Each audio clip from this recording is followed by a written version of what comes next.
Hello, friends, and welcome to the Nugget Climbing Podcast. My guest today is Steve Maisch. Steve is something of a mythical character in the climbing world, in the training for climbing world specifically. Steve has been climbing for a long time, and he has been geeking out about training, working on training himself, training his friends, gathering assessments and data on different climbers, and trying to figure out what it is that helps us climb our best. For a long time. He's not a professional coach. He is not a professional climber. Steve is actually an economics professor and just loves doing this stuff and finds it really fun. And he is incredibly knowledgeable with this stuff. And I was really excited to talk to him. Some of you might recognize Steve from old climbing films such as The Best of the West, which is one of my favorites. It's an old Mike Call film with Boone Speed and Chris Sharma, Steve Maisch, Jason Cale. It's a great film. I definitely recommend checking that one out. And Steve has been on other podcasts. He's talked on Training Beta. You might recognize him from that several years ago. And I was just really excited to geek out with him on this stuff. I connected with Steve after I talked to John Glassberg last winter. Steve is the guy that helped John figure out his training program and how to structure the moonboard workouts and all that sort of stuff that we talked about in that episode. And it got me really excited to reach out to Steve. I know Steve has spent a lot of time in Hueco tanks, and I was planning on spending my winter there. And he has also spent a lot of time thinking about how to structure our outdoor climbing to get the most out of it, both in terms of performance, to have good tactics on a trip to send your project, but also how to add a little bit of structure to an outdoor climbing trip to really get the most training value out of it. And that's what I was looking for.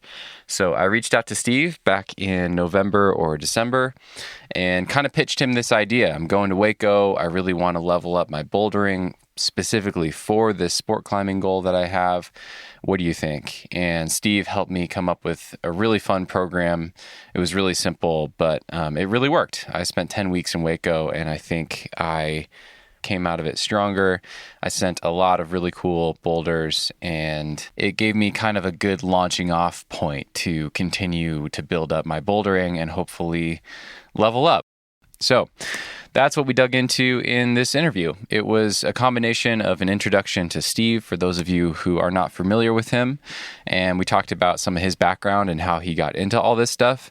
And then it was really kind of a debrief of the season in Hueco and how things went and the thought process behind the program. So I think this will be really interesting for you guys, and I think it'll be pretty easy to take what I learned from working with Steve and apply it to your own bouldering trip or to even your own indoor climbing training if you just enjoy bouldering in the gym, how to add a little bit of structure to that to get more out of it. I did describe the program in this interview and tried to fill in as much context as I could, but I will also be sure to link to the document that Steve sent me that outlined the program, as well as a screenshot or maybe an Excel sheet. I haven't decided yet, but I will add links to my actual program and what my pyramid looked like and my tick list from Hueco and even my calendar with my notes. And you can see the plus minus days that we talked about and how all that works. So I'll link to all that in the show notes at thenuggetclimbing.com. You can find downloadable links right there at the top of the show notes page. I really appreciate Steve for doing this. As I said, he is not a professional coach, and he just did this because he thought it sounded like a fun project. And I think we're going to keep doing this. I think we're going to check in before my summer training and come up with a little bit of a plan for a month-long or 6-week-long training block that I'm planning for June and July. And we might do another one of these after that and debrief that training cycle and talk about why I'm doing what I'm doing and what went well and what we're going to change. And I would love to hear your guys' feedback on this, but I always get a lot out of seeing behind the curtain and seeing why an athlete is doing what they're doing and why they're changing things when they change things. I think that context can be really helpful. So I hope you guys find this interesting and useful, and please enjoy this deep dive into my Hueco training program with Steve Maisch. Cause no one can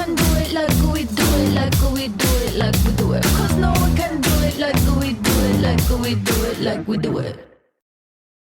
Do you have a time limit? No, I'm good.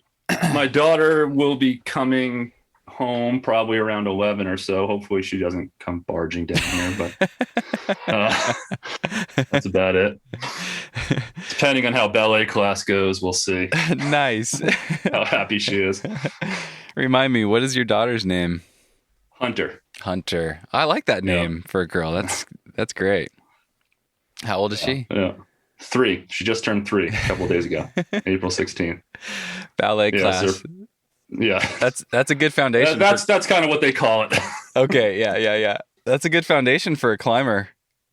Yeah. We'll see how that. She's going to be probably pretty tall and big, so she's going to get the first female ascend of the Big Island. That's my plan. Nice. The master plan here. Just get her doing no hangs at age 4, and she'll be climbing V20 in some years to come. Well, awesome. Hey, Steve, welcome to the show. It's good to be here. It's good to be chatting with you again. Yeah, man. Yep. I figure with you, we should probably start by giving a little background on you and your climbing and how you got so interested in this whole training thing. And we don't have to go too deeply into this. I know you've talked about it before. And certainly some of the people listening to this will have grown up watching Best of the West, and they will have listened to your training beta interview some years ago, and maybe even read your blog like I did. But for those who are unfamiliar with your name, I mean, you don't do this professionally. You're a professor of economics, and this is just a hobby that you do on the side. So I'd love to hear a little bit about your background in your personal climbing, and maybe I'm going to make you spray about yourself. Maybe some of your proudest climbing accomplishments to date, and then how the training blog and how this kind of interest in doing assessments and testing athletes and geeking out about training, how all that kind of came into the picture for you. Okay. Yeah. So I've been climbing now. I think I started in the spring of 90, I want to say. Maybe 91, I forget. I was in Lake Tahoe. I was skiing at the time and got into climbing and just have been psyched on it, since then. I mean, literally the first day I went climbing, I remember coming home and like hanging from the door jamb to try to improve my finger strength. And then, I climbed through the 90s. That was, I climbed all over the planet, mostly sport climbing back then, because that's kind of what you did. You sort of bouldered when you weren't going sport climbing, and managed to get up a few things, got up to like 14 A's, sport routes. And then in the late 90s, early 2000s, I started going to grad school. And when I went to grad school, I got kind of time crunched. So I built a wall in my basement and my basement only has 6-foot ceilings. So it was a really steep, short wall. And I started climbing on that. And what ended up happening is I would, kind of be doing my reading and stuff while I'm downstairs climbing. I built the wall and it had really minimal holds on it.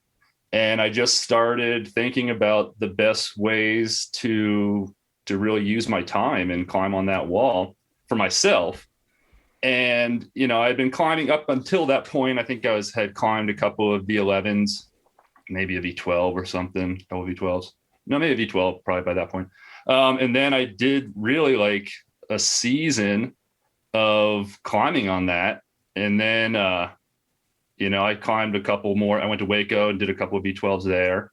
And then we built our Crimp Shrine wall, which was sort of similar. It was a small little woody zone. And we had a moonboard, actually. Arguably the first moonboard in North America. I've heard you say that. I love that little trivia fact.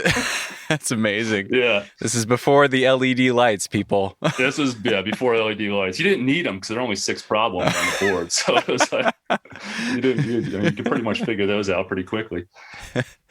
So we had that. And that's where I really started getting into like fine tuning my training.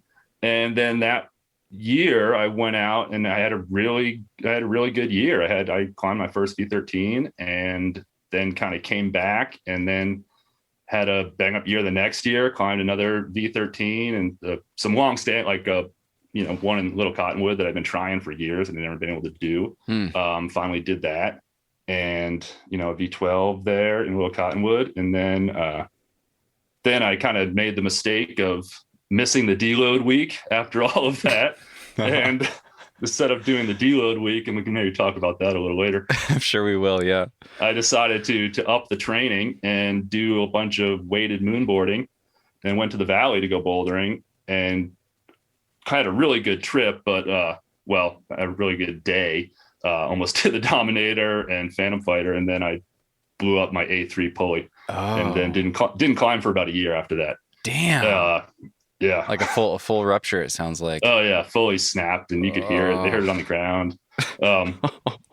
Yeah, that's. I don't think I'd heard that story before. Oh yeah. It was the end. At the end of the day, I was told I had this awesome day. I came close on all these things. It was hot, and I was like, "Oh, sweet! I'm gonna take a couple rest days." Then I saw my buddy Don in the parking lot, and he was like, "Oh, let's go climb for a minute." So I was like, "Yeah, okay, we'll go and cruise around. I'll cruise around with you for a minute." And it was on. I forget the name of the problem, but it was like V4, V5 maybe, and it was a 4-finger flat edge at the top. I was about to chalk up to try to figure out the mantle, like that's how big the edge was. And I went to kind of reach back to chalk up, and it just goes loud snap, like a gunshot sort of thing. Wow. And then just my God, came down on the ground, felt like I was going to throw up, and there was A3 pull. I still don't have one. It's still, there's a little bowstring going on there. Damn. Yeah. Wow. Yeah. Man, that's so fascinating. I find that I don't know. I for myself and then so many of my friends that have had that kind of initial honeymoon phase with training, it's so hard to avoid that pitfall. Like you have this first season of training, it goes awesome, you send things, and then you're like, oh my God, if that worked, like what would happen if I did even more of it? And you just immediately, go even more to the death, and you add more volume or more intensity or both, and then the wheels come off. Yep. So exactly. If anyone's listening that is impressionable and can learn from Steve's mistake and my own mistakes, don't do it. You have like a good 4 week stretch, 3-4 week stretch of like your best bouldering ever. Don't immediately try to up that by going nuts on like a 5-day-a-week weighted moonboard session. Oh my God. Not advisable. Yeah. Take a week off. Take a rest week and then re-up. So that was, early 2000s. And then, since then I've been able to get up a couple of V13s here and there, some V12s, done a few. I've been able to sport climb a bit, get into shape a little bit. So a couple of 514s, and then so since then I've just kind of been into this training thing, and mostly for my own benefit. And then I started the blog website thing whenever that was, a few years back, just for the hell of it. Like I just was like, oh man, this is just kind of a cool thing. And so that really got me to focus on kind of the research and go through some of the material. And, coming from econ, I'm not a sports scientist. I don't know that much of the physiology, but I'm pretty good with stats and understanding research methodology and that sort of thing. So, I was able to go through the papers and kind of do some of that. And that website sort of started my interest in really trying to quantify training so that you can manipulate the appropriate variables. You have volume and intensity. Those are your two variables to manipulate. And if you don't, volume is generally fairly easy to quantify, but intensity is the really hard part. So when you start thinking about quantifying intensity, that's when things get a little tricky, I think. But that's kind of the key point. Like, going back to the finger injury, like if I had, I could have dropped the volume. I didn't, but I could have dropped the volume. But then if I kept the same intensity high, like what would have been the difference? So that came about with the website. And it was really cool because when I put that out there, then people just started emailing me, and I got into some great conversations, met a bunch of people online, and we just started talking about all that stuff. And I would, they would tell me what they're doing, and I would tell them what I'm doing. And then we kind of like go back and forth. And I started writing some plans for people, friends for the most part. And that got me to think about really structured training and got me to think, kind of put all that together for sort of more long term. And the thing is, like, even, when you're training yourself, it's ill advised.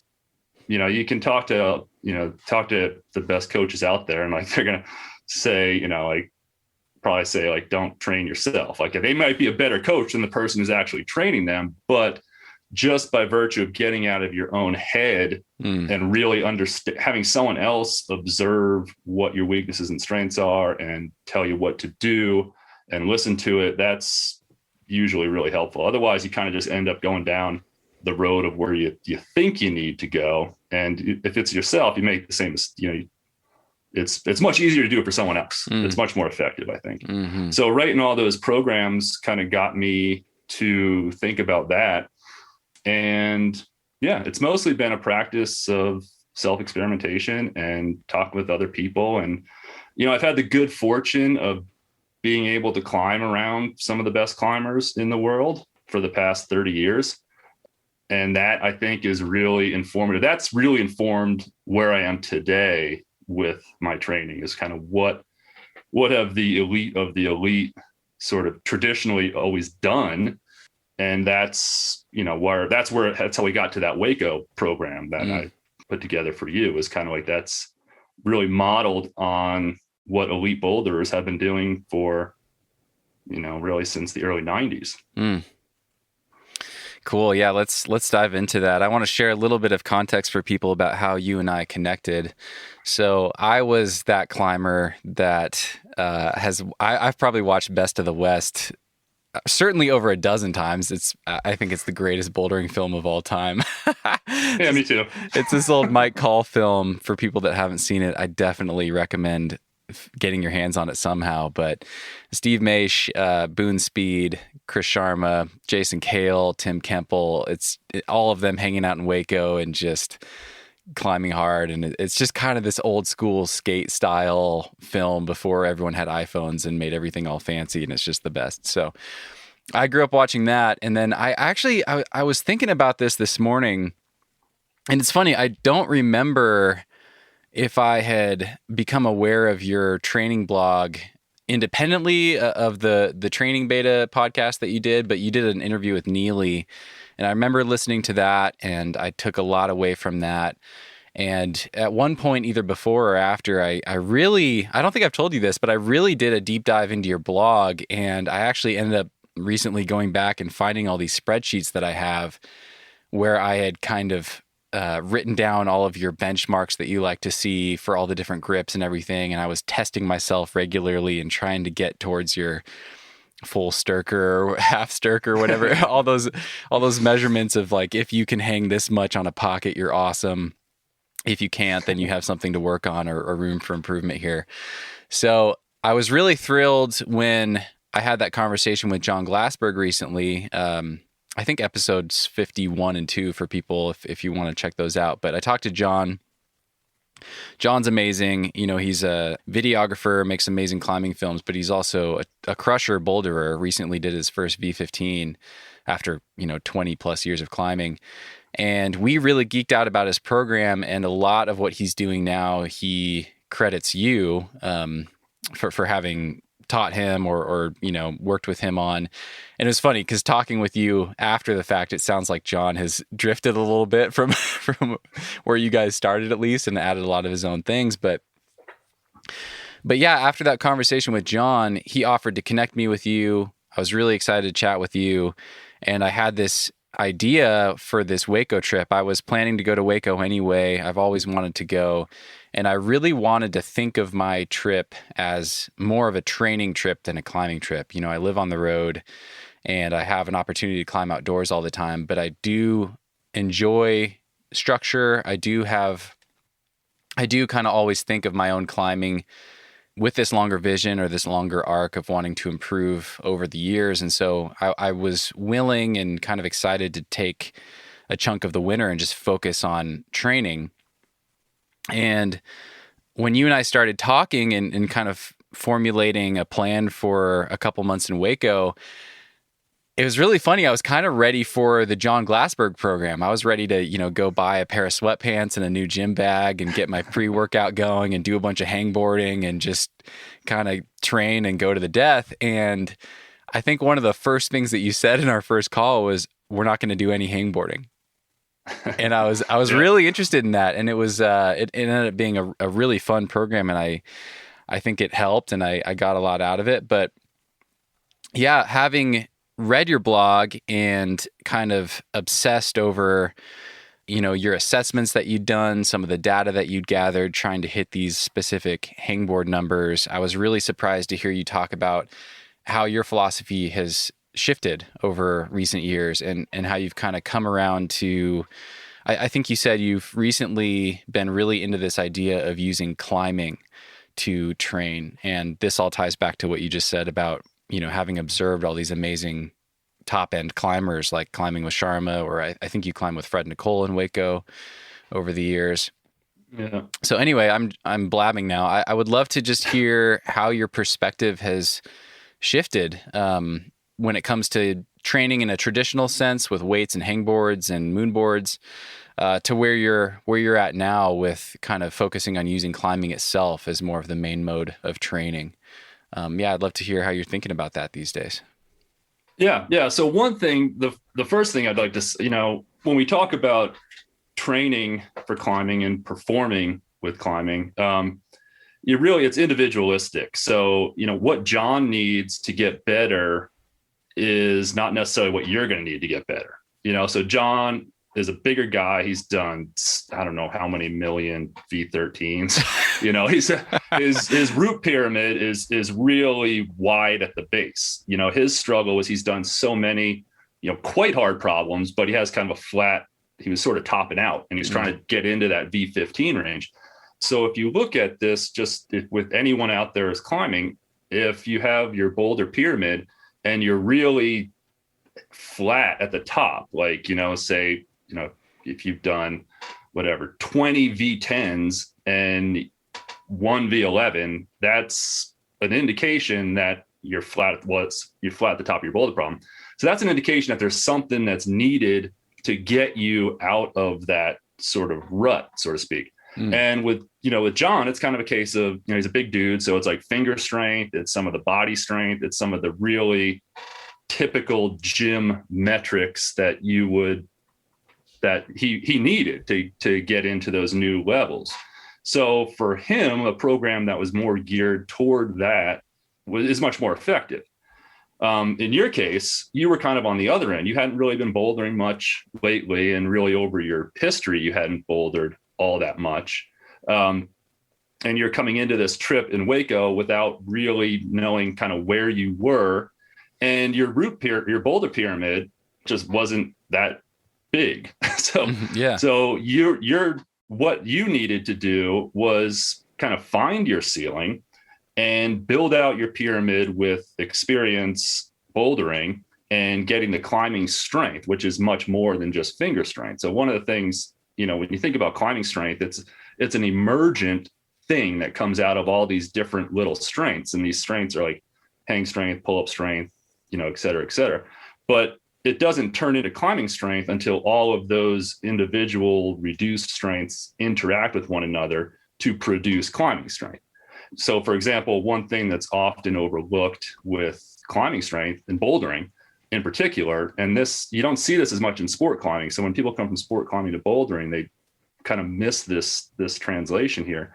And it's moving in between the moves, getting your feet moved over to where they need to be, maintaining tension that whole time, being able to keep your feet, doing what they're supposed to be doing, keeping compression, doing all of that stuff plays a huge role in how hard a boulder problems you can do. You don't see it so much in sport climbing because the feet tend to be bigger, there's less tension, all that. But you can only really get that by bouldering. And you can really only get that, there are some sort of Woody style things that you can do, but really it's outdoor bouldering. And that's where you get that particular climbing strength. And being in Hueco is perfect for that. That's what you can train. So for you, I thought the idea, it would be like, well, we don't know if your fingers are weak, if your fingers are limiting your climbing ability, if they're limiting your performance. So let's get that boulder pyramid figured out and get you leveled up, as you want to say, to where you want to be, to where it starts to become an issue of some of these individual strengths. Like in your case, hang strength, finger strength is going to be an issue. Like that's kind of holding you back at the moment, but it wasn't holding you back to get to V10. So you got to V10 without getting your fingers any stronger, without doing any hangboarding, without doing anything else. And now you have a pretty nice pyramid to move on to V11.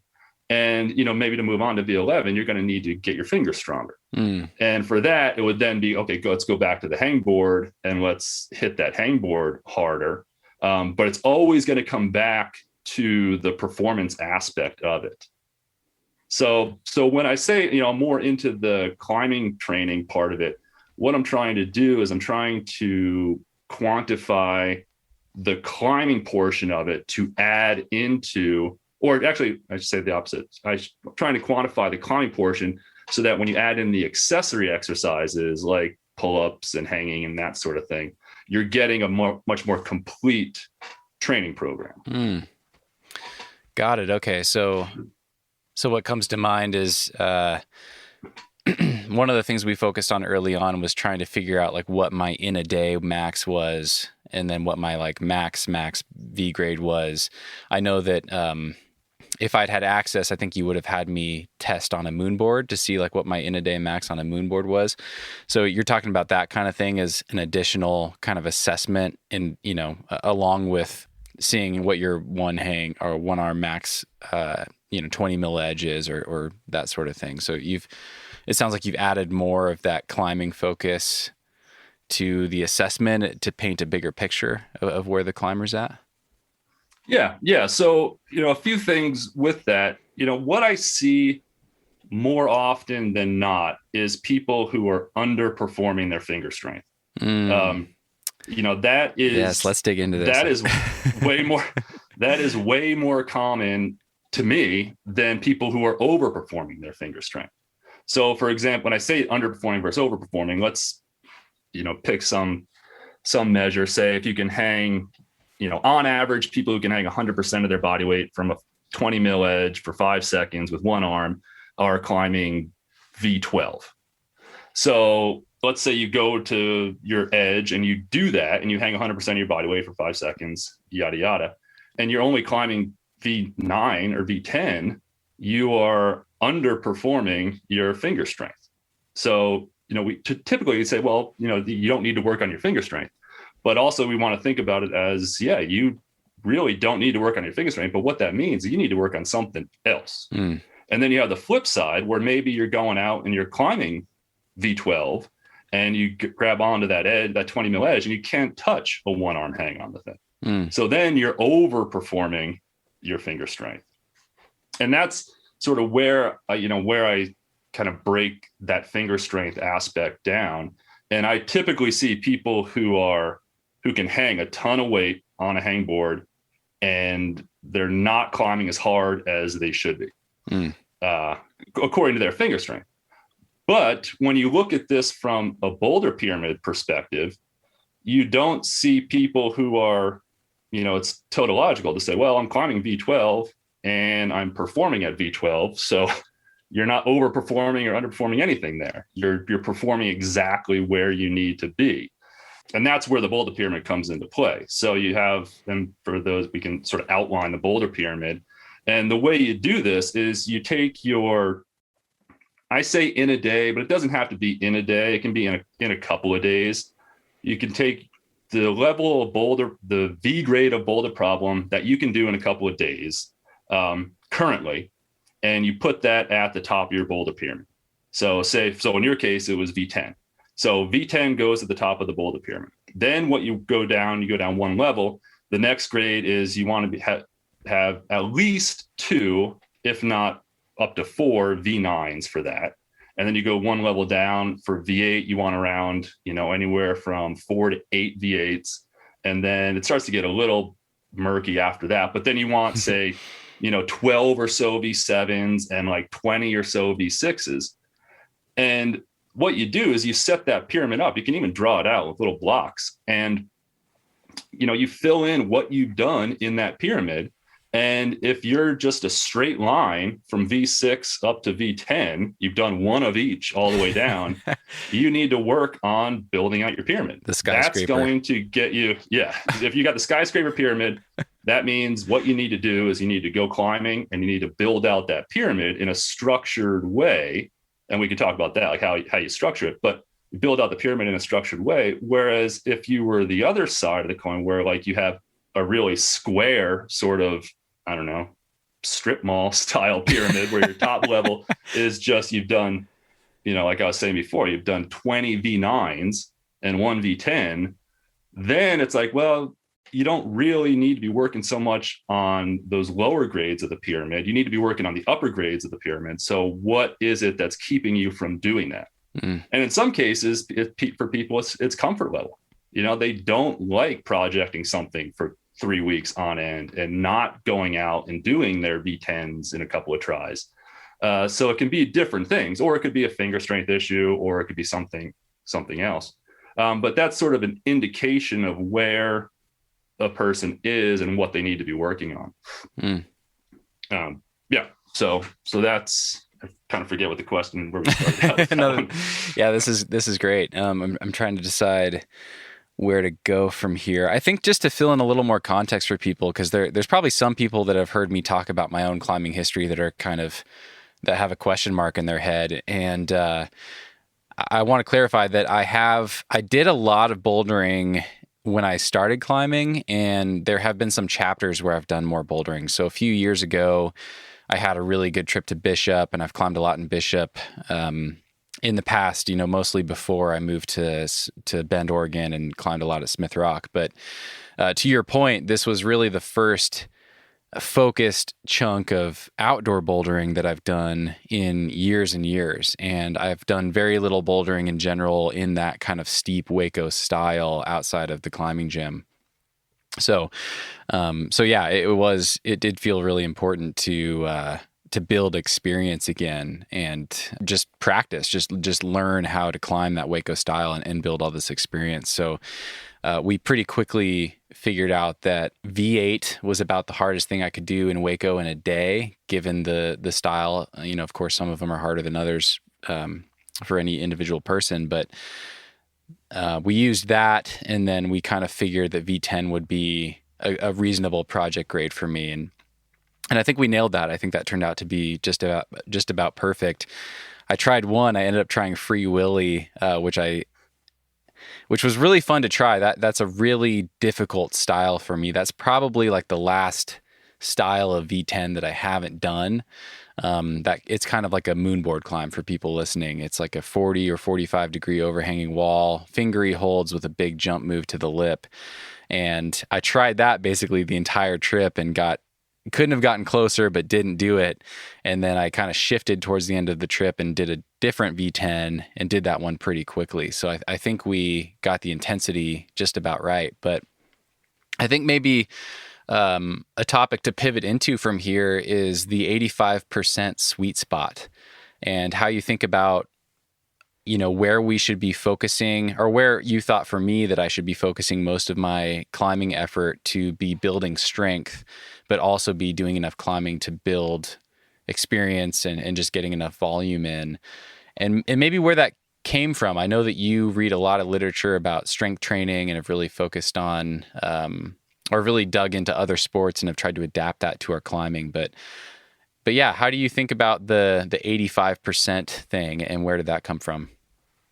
Okay, yeah. So we'll start out, begin at the beginning. The 85% part of it comes a little bit later. Okay. So what I noticed with my own climbing is I've had my best bouldering seasons when I've done quite a bit of volume, a couple of grades below what I was projecting on. So I was out there doing a lot of climbing on stuff that was hard for me, but not so hard that I wasn't doing it in a day or so. And then I started thinking more recently, actually, the past couple of years, I started kind of thinking about that. And I looked back on the history of bouldering. And when you look at, the elite climbers, the elite boulderers, going back into, you mentioned Fred earlier, like into the early 90s. And, so he was bouldering V14, but by default, he was doing most of his climbing in the V10 to V12 range, because he would show up to a place like, say, Bishop, and there just weren't any V14s for him to climb. So what ended up happening is, he does stained glass, he does these other V10s, 11s, 12s. So he ends up climbing a bunch of his climbing time by default is spent in that V10 to V12 range, maybe V13. As we've moved the grades up, nowadays we're talking the elite boulders in the world are going out and climbing V16, V15, V16. When they show up to a climbing area, there just aren't that many V15s and V16s to even do. So what do? They end up climbing on V12s, V13s, nowadays V14s, because there's quite a few of those. So I started to think about that, and I noticed, and you can look at, say 8A, go to 8A and look at all-time top 100 boulders, and they're all going to have these really stacked out, nice wide-based pyramids. That's going to start probably around 8A. They've done hundreds of 8As, and that's because those are the grades that are available for them to climb. And what it ends up doing is it ends up getting them climbing, spending the predominant portion of their climbing time, anywhere from 2 to 4 grades below their maximum. And that's what boulders have been doing. And it's pretty much the same thing for sport climbers, but that's what boulders have been doing forever. So there's no need to make any transfer. That's what the elite boulders have been doing forever. So you don't need to make a transfer from saying, okay, you can hang 105% of your body weight. That equivocates you with being able to climb V14. It's like, well, you climbed V14, so you can now climb V14. And that's where that whole idea comes from. So, and then I started, this is just personal, just observation of the world. And you kind of think about when, some of these elite folks come to town, bouldering Little Cottonwood or whatever, they're climbing V16. There isn't a there is a V16 now for them to do, but so they might have their project, which is the V16. But what do? They show up, they warm up. They might do one of the classic V10s, V11s at the end of the warm up. Maybe there's a project that's none of the locals could do, but they can do it in a couple of tries, like V11, V12. So they end up doing that. So it's like, that's what I was talking with you about second stage warm-ups. So they show up and they do, by default, they do the V12 local project or V11 local project as their second stage warm-up. Then they go and try their main project, but then the next day they go climbing. It's like, well, there's this really cool other project that might be like V13 or V14. So then they go and do that. So most of the time is spent on a couple of grades below what their maximum level of climbing is. And that's where I come up with this 85% rule. So that I quantified at 85%. That's kind of arbitrary. But that goes back to a moonboard test that we did about a year ago. If anyone was on the app at all, there was an assessment thing. And what you would do is you would go and try to do the hardest boulder problem you could from this list of like 12 problems. And then you would subtract 2 grades down and try to do that problem on the 30 seconds as many times as you can. And we got, I understand people don't complain too much about our research methods here, but we got quite a few observations, and I know there was some BSing going on there. But on average, people did about 4.5 reps, 2 grades below their max, and 160-ish, I think, observations. So if you look at, so now we're talking about the 85% part and the strength training, the weightlifting stuff. So there's this table called the Prilipin table, and the Prilipin table estimates what your 1 rep max should be in a particular lift based on the number of reps you do. And that's a terrible way to estimate your 1 rep max because, people are all over the charts on that. Some people are high recruiters and their 1 rep max is way above what their 5 rep max could be. Other people are super enduro, low recruiters, and they can probably do their 1 rep max. They could probably do it 5 times, but they can't do any heavier. Oh, yeah. So the Fascinating. Perlton tables are not a particularly great way to estimate your 1 rep max. But if you go in reverse and you have your 1 rep max, you can kind of tell with the law of averages what you should be doing if you're a fairly well-rounded athlete in this lift for 5 reps based on that 1 rep max, or 4 reps in this case. So it turns out to be around 85, 80, I think it's officially 87.5% is around 4 reps. If you can do 4 reps of something, that's about 87.5% of your 1 rep max. Okay. So that's where this 85% number comes into play. And now what makes that? So then I designed a bunch of workouts based on that number. And I did a lot of them myself. I had some friends do them. And it really works out well that around 2 grades below your maximum in a day and a couple of days climbing grade is a quite good estimate of a strength training level. So this would be kind of doing training in your bench press at 3 to 5 reps. So where your 3 to 5 rep max would be, that's the best way to go out and get stronger in the bench press, is to work in that 3 to 5 rep range. It's not to go out and try to do a 1 rep max every time you lay down on the bench. You're not going to get that much stronger. You're not going to get really any stronger. You're going to keep just getting the 1 rep max. It's going to be the same. And it's also not good to go out necessarily, if you're looking for strength, to go out and do 20 reps. So you want to find that sweet spot in the bench press to get stronger at the bench press. And that's around 80 to 85% ish. And I think in bouldering, it's around that level is around 2 grades below your maximum. So for you, your max was at V10. So the 2 grades down, the V8 range is really your premier, that's your strength sweet spot. So V8 for you currently is going to be the boulder grade that will produce the most climbing strength gains. And you're getting the experience and doing all of that stuff. But when we talk about climbing strength as this really holistic phenomenon, that's the level that you're going to be doing it. And, you got to the end there and, you're kind of definitely climbing V8s fairly handily, but generally the V8 would take you, it's difficult enough to where it takes you a couple of tries. You have to think about tactics. You got to get the moves right. You got to figure it out. It's not so easy for you that you're able to just like go up it and not think about it. And that's a really good level of boulder grade to be training for boulder. And, you talk about experience and skill acquisition.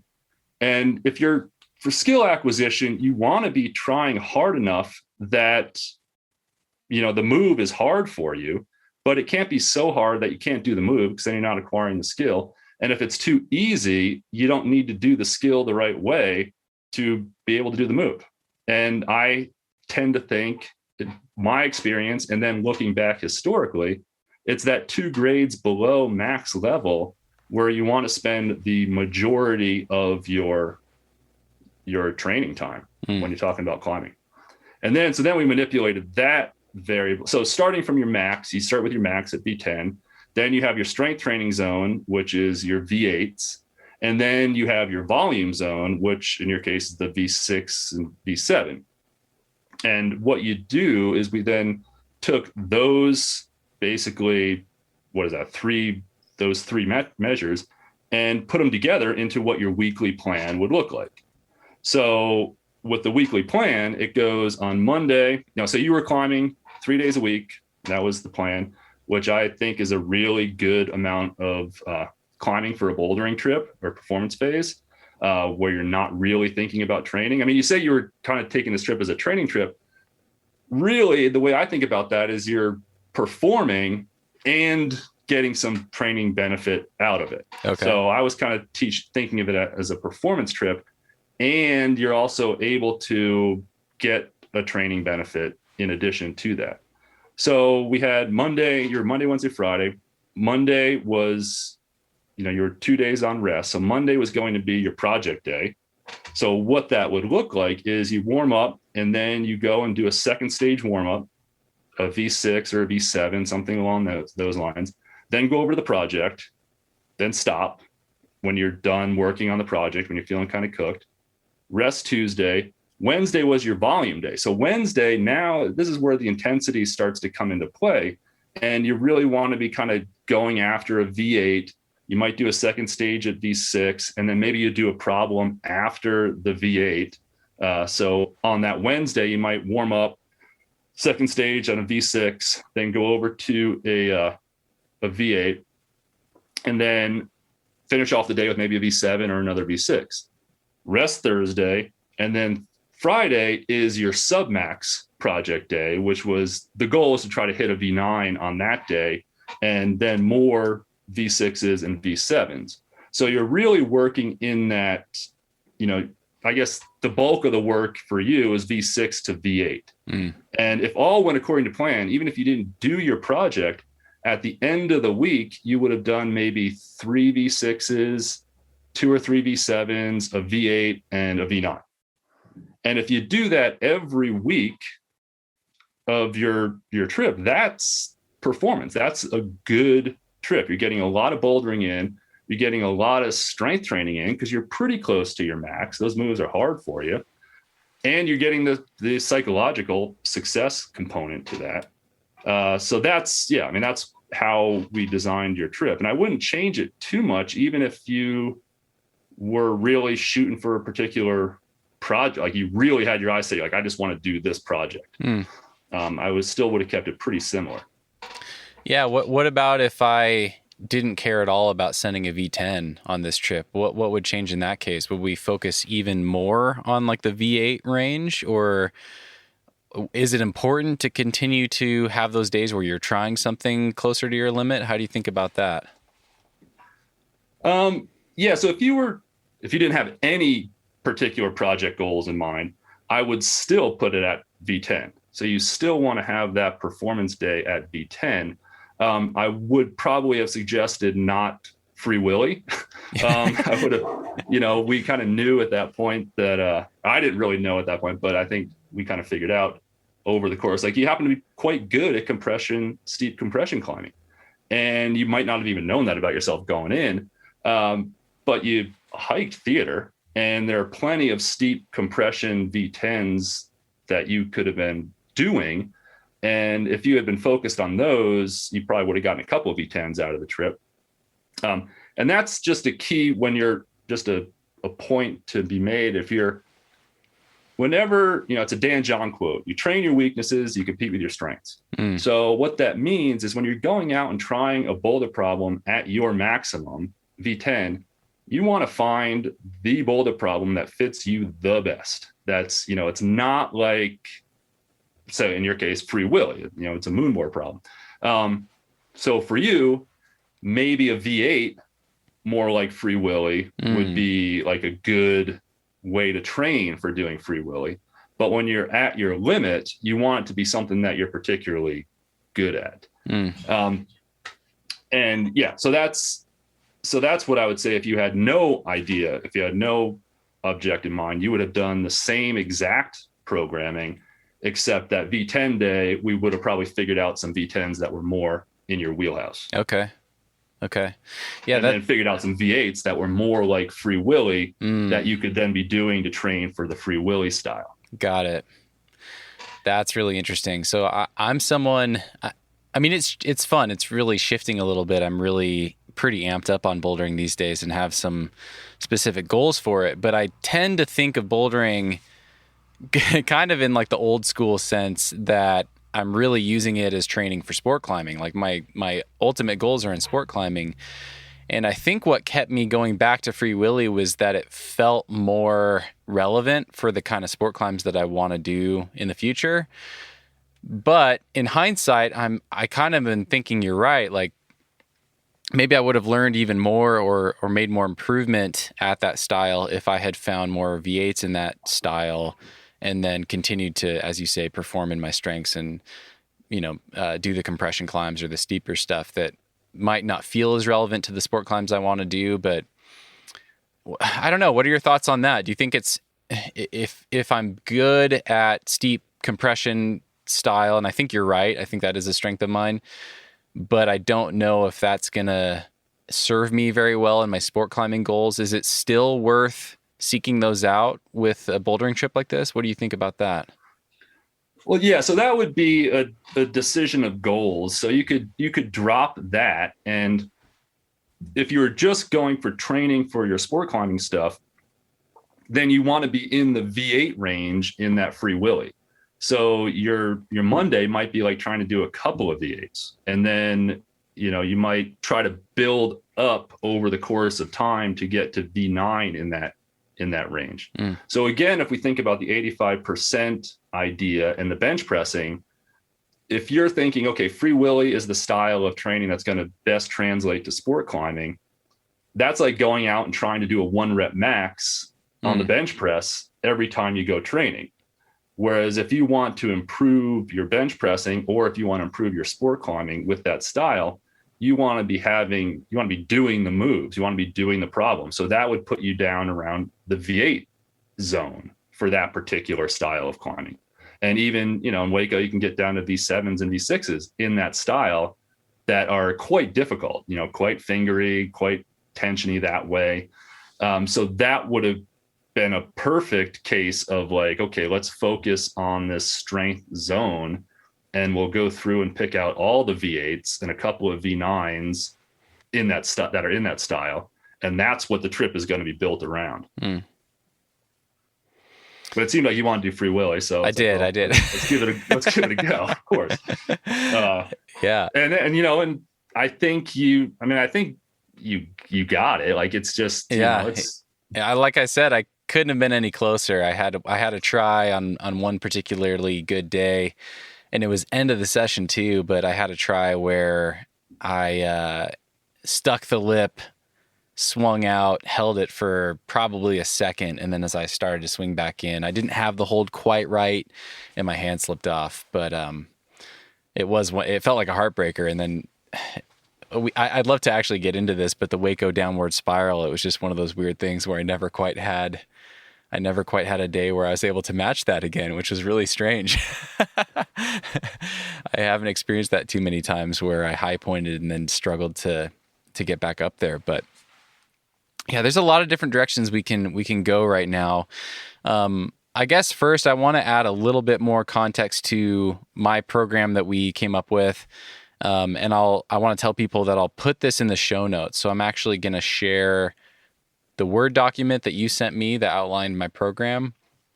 And then I think I'll share either my spreadsheet or screenshots of my boulder pyramid, and even my calendar with some of my notes and things like that for context for people. But just to break it down a little bit for people listening, like you said, we did Monday, Wednesday, Friday.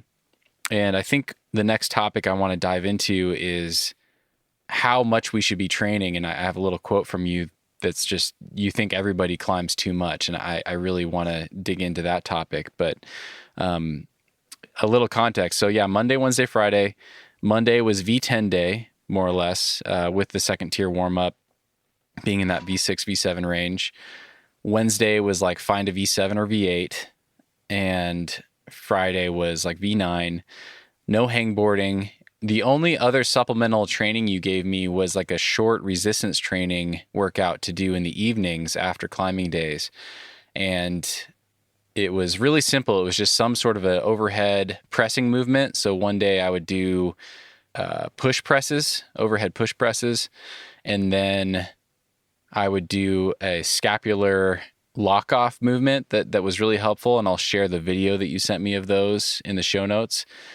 But I think those helped me a lot. And then I would do some sort of a top of the forearm work, like what is it called when you have the pole with the weight on it and you're doing this motion? What are those called? Roll-ups. I call them forearm roll-ups or something. I call them forearm roll-ups. Yeah. I would do those, or like a TheraBand bar exercise. And then the other day I would do declined push-ups. So my feet are up on a chair and I'm doing push-ups like that. And I think I was doing sets on the minute for 10 minutes. And then the same scapular movement and then another forearm exercise. So it was really simple. It was just a little bit of oppositional training. I'd love to hear how you were thinking about including all of that. Let's start with that actually.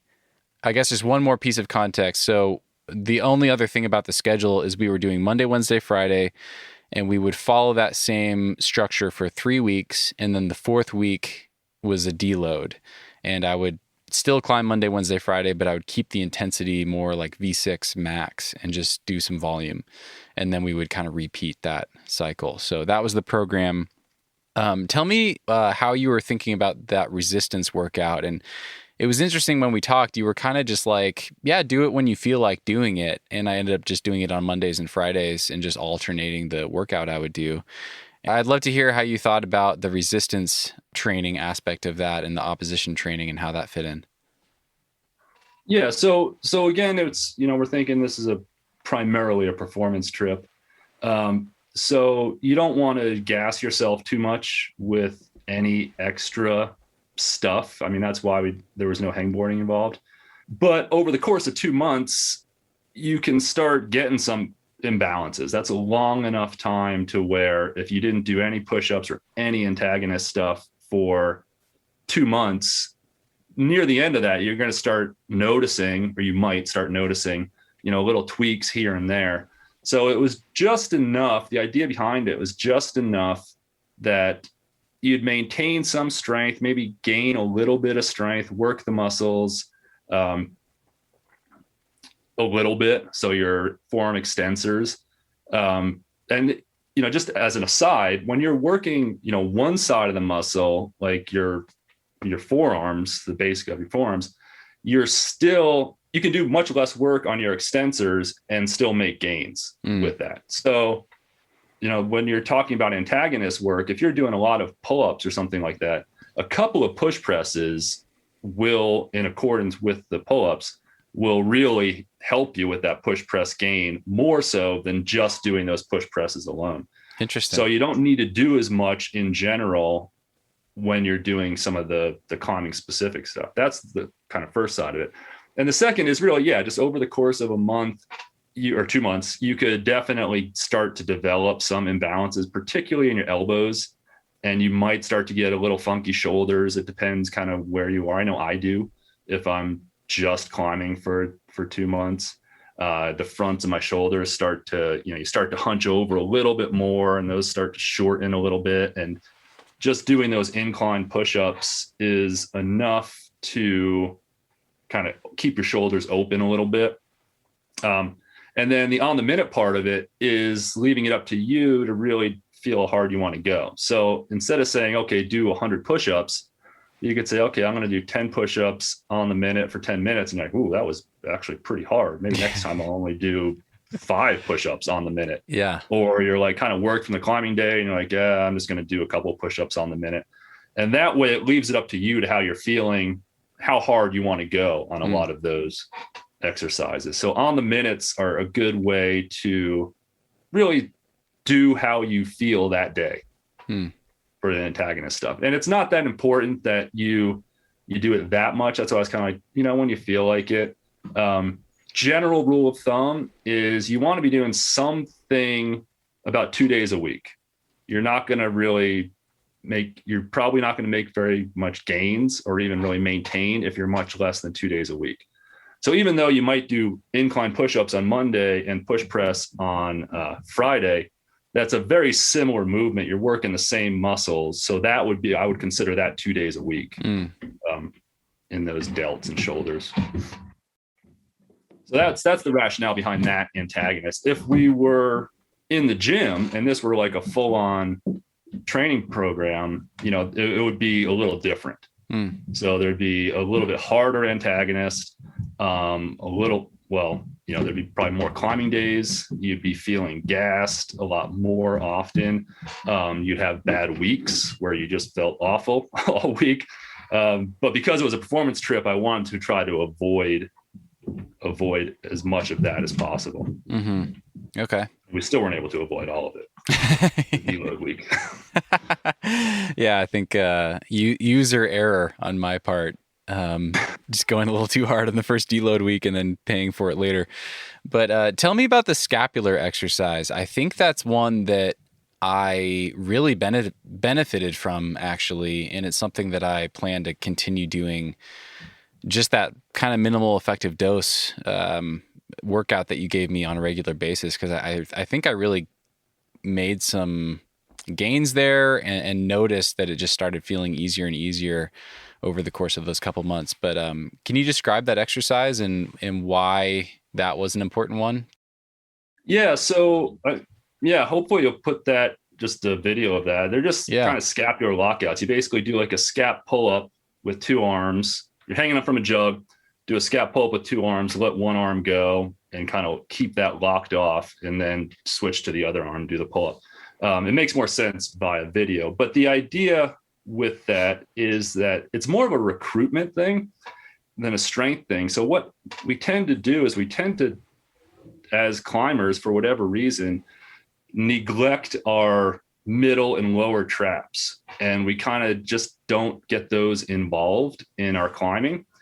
And that scapular movement, kind of pinning those scaps back and sort of putting them in your back pocket, so to speak, is a way of getting you to start recruiting that and thinking about that. And the translation, so the translation of that to climbing is when you're in a wide move and you look at really strong, shorter climbers in particular, and just watch them do wide moves from, like, watch their back, their shoulders just stay locked in. And, they stay, whenever they're climbing, their shoulders are down and they're just locked. And what that enables you to do is it enables you to connect your fingers on both sides to your core, to your feet. It's like that. If you're missing that gap in the middle, if you're not recruiting your middle and lower traps, you have no connection between your upper body and your lower body, and you're missing out on a lot of muscles that are going to help you do hard moves.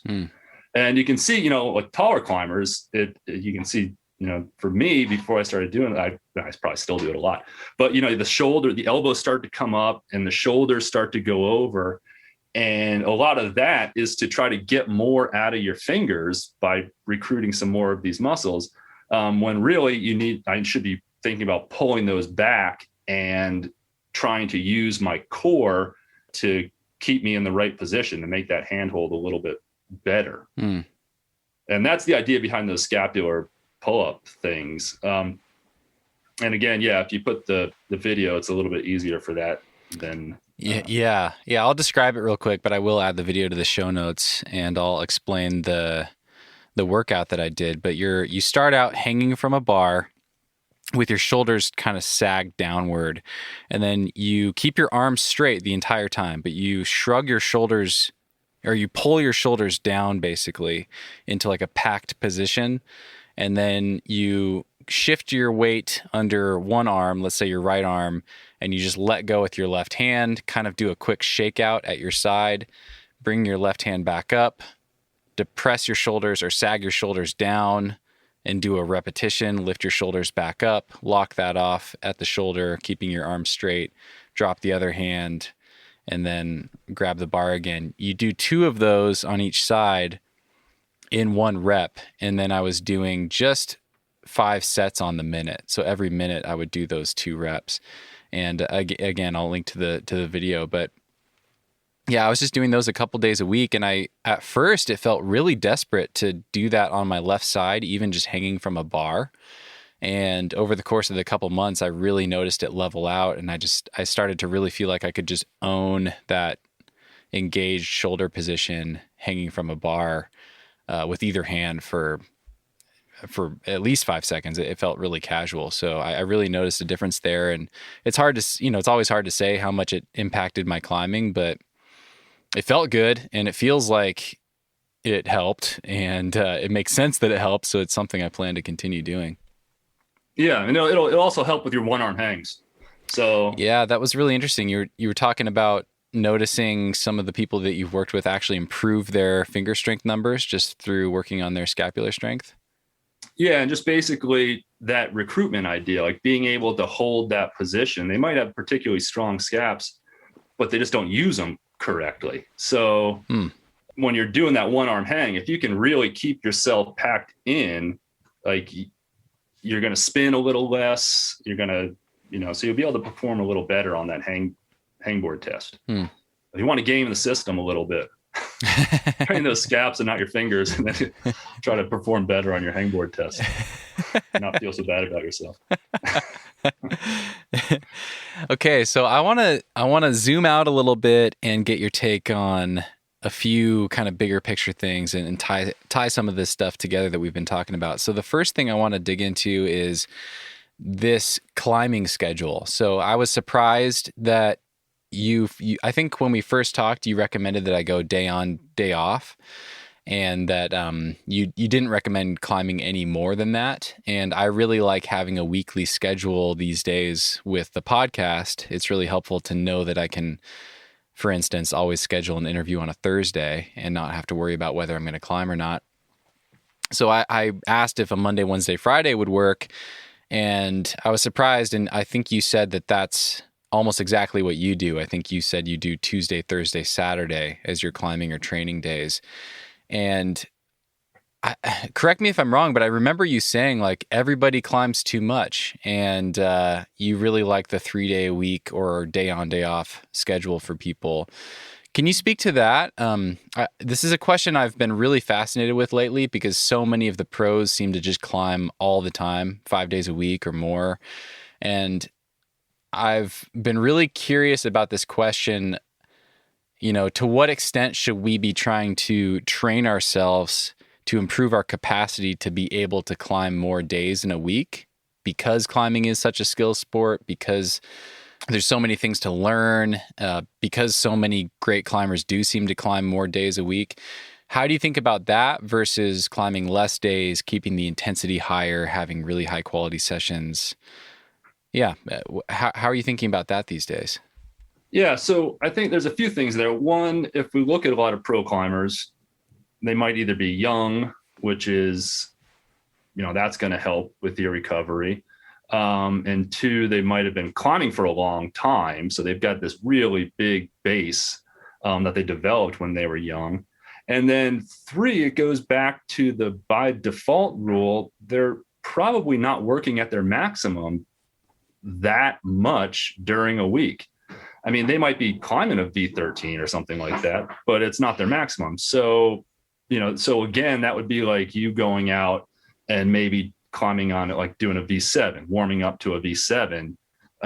We look at them, we're like, whoa, they just did that V13, like crazy. But, that's around 80% of their max. So they're not going as hard as someone else might be. And so if we translate it to, for example, like if I want to go out and I, go up to Little Cottonwood, I could go out and climb on, Grand Illusion 3 days a week at V16.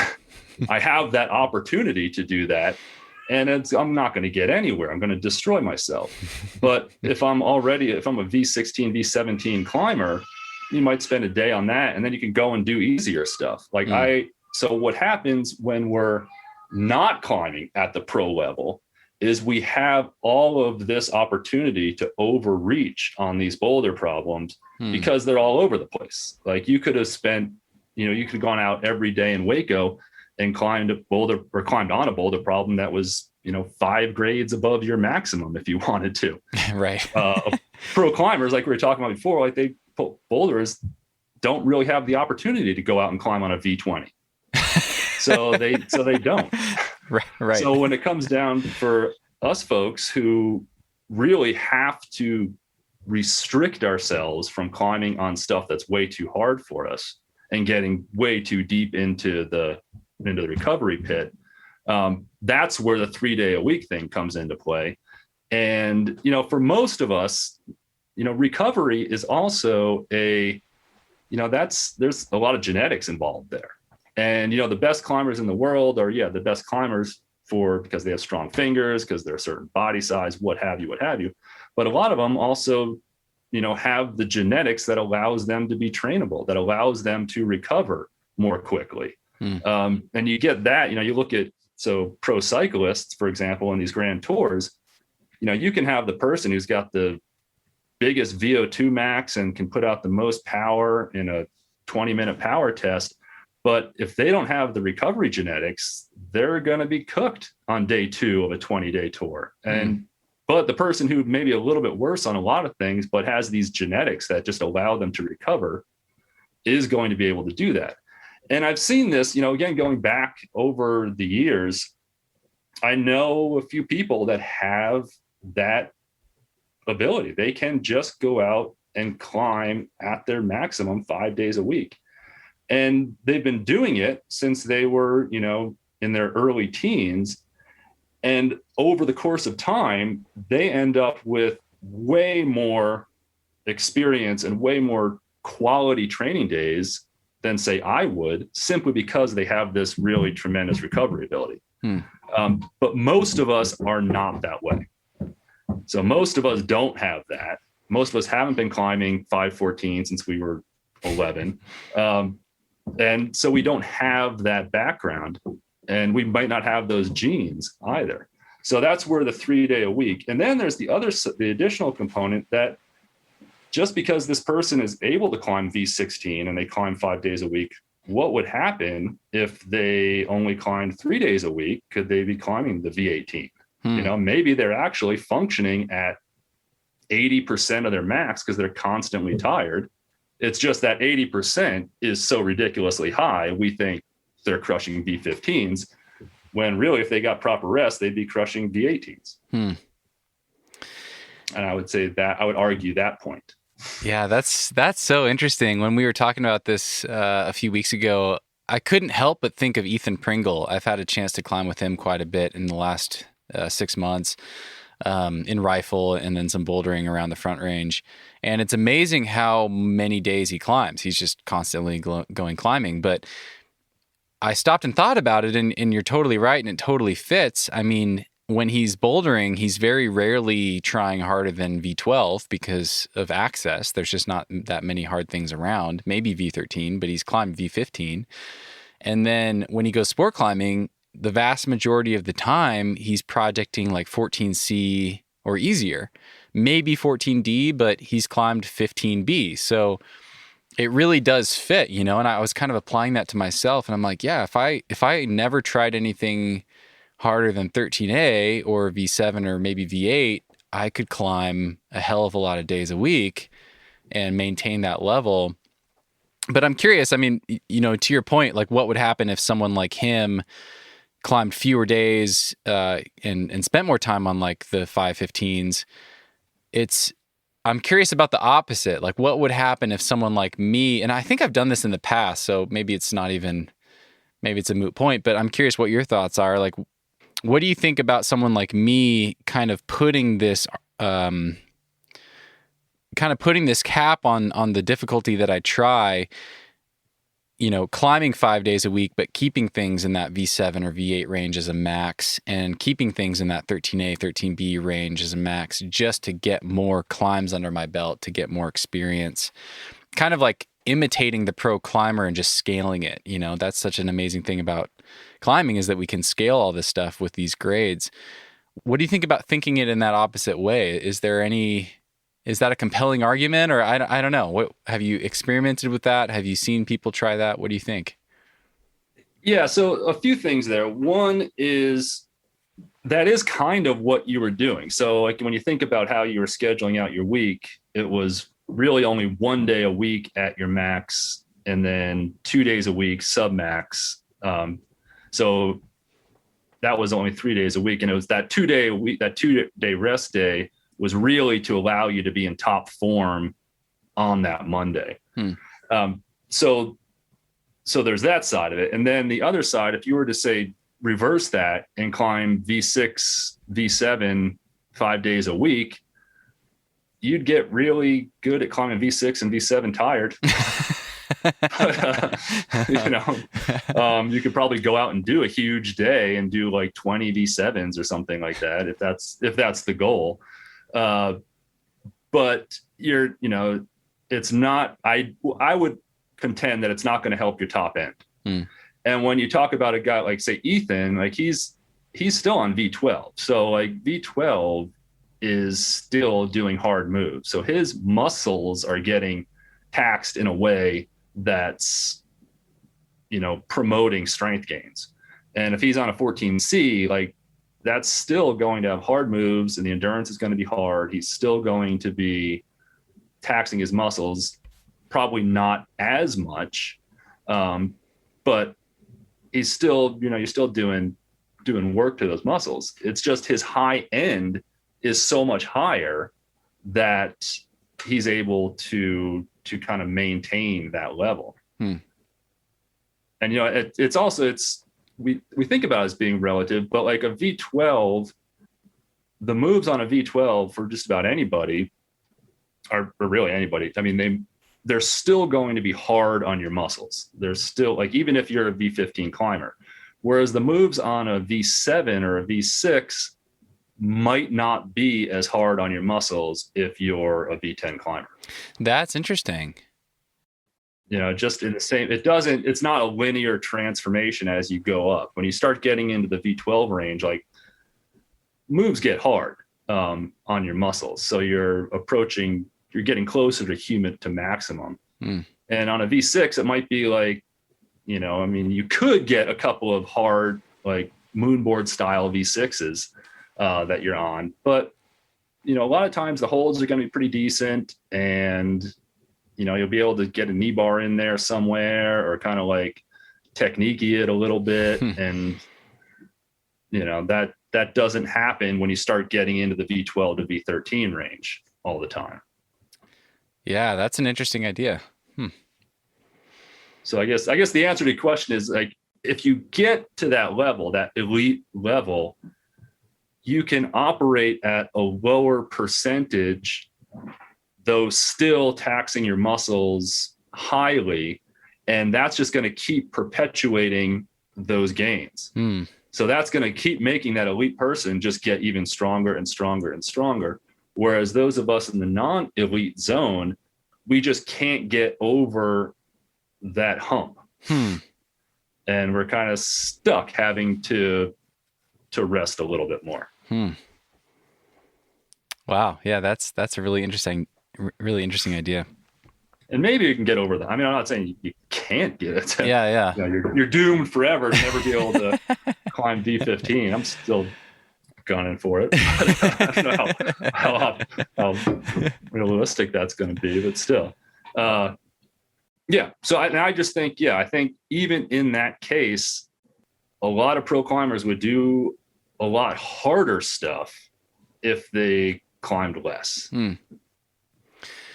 So maybe we already covered this. You mentioned the genetic component and that you've climbed with people that just seem to be able to climb at their max 5 days a week.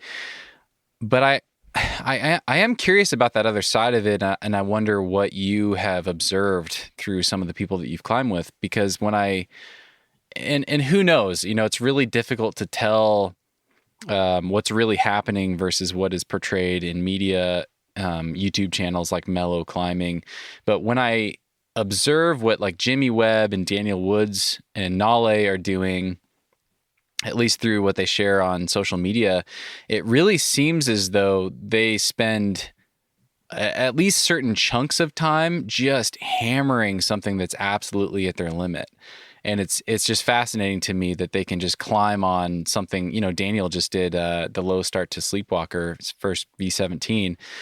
And it sounds like he was just going day on, day off on Sleepwalker and not really climbing on anything else, and just doing lap after lap on the stand start, this V16, and just throwing himself at this V17 project. What do you think about that? I mean, that flip side of it, of just, it is kind of like the going into the weight gym and just trying to do a 1 rep max deadlift and not being able to do it, and just going back after a rest day and trying again and again and again. But of course, climbing's a little more complicated than that. You're doing a lot more moves successfully and just failing to string it all together.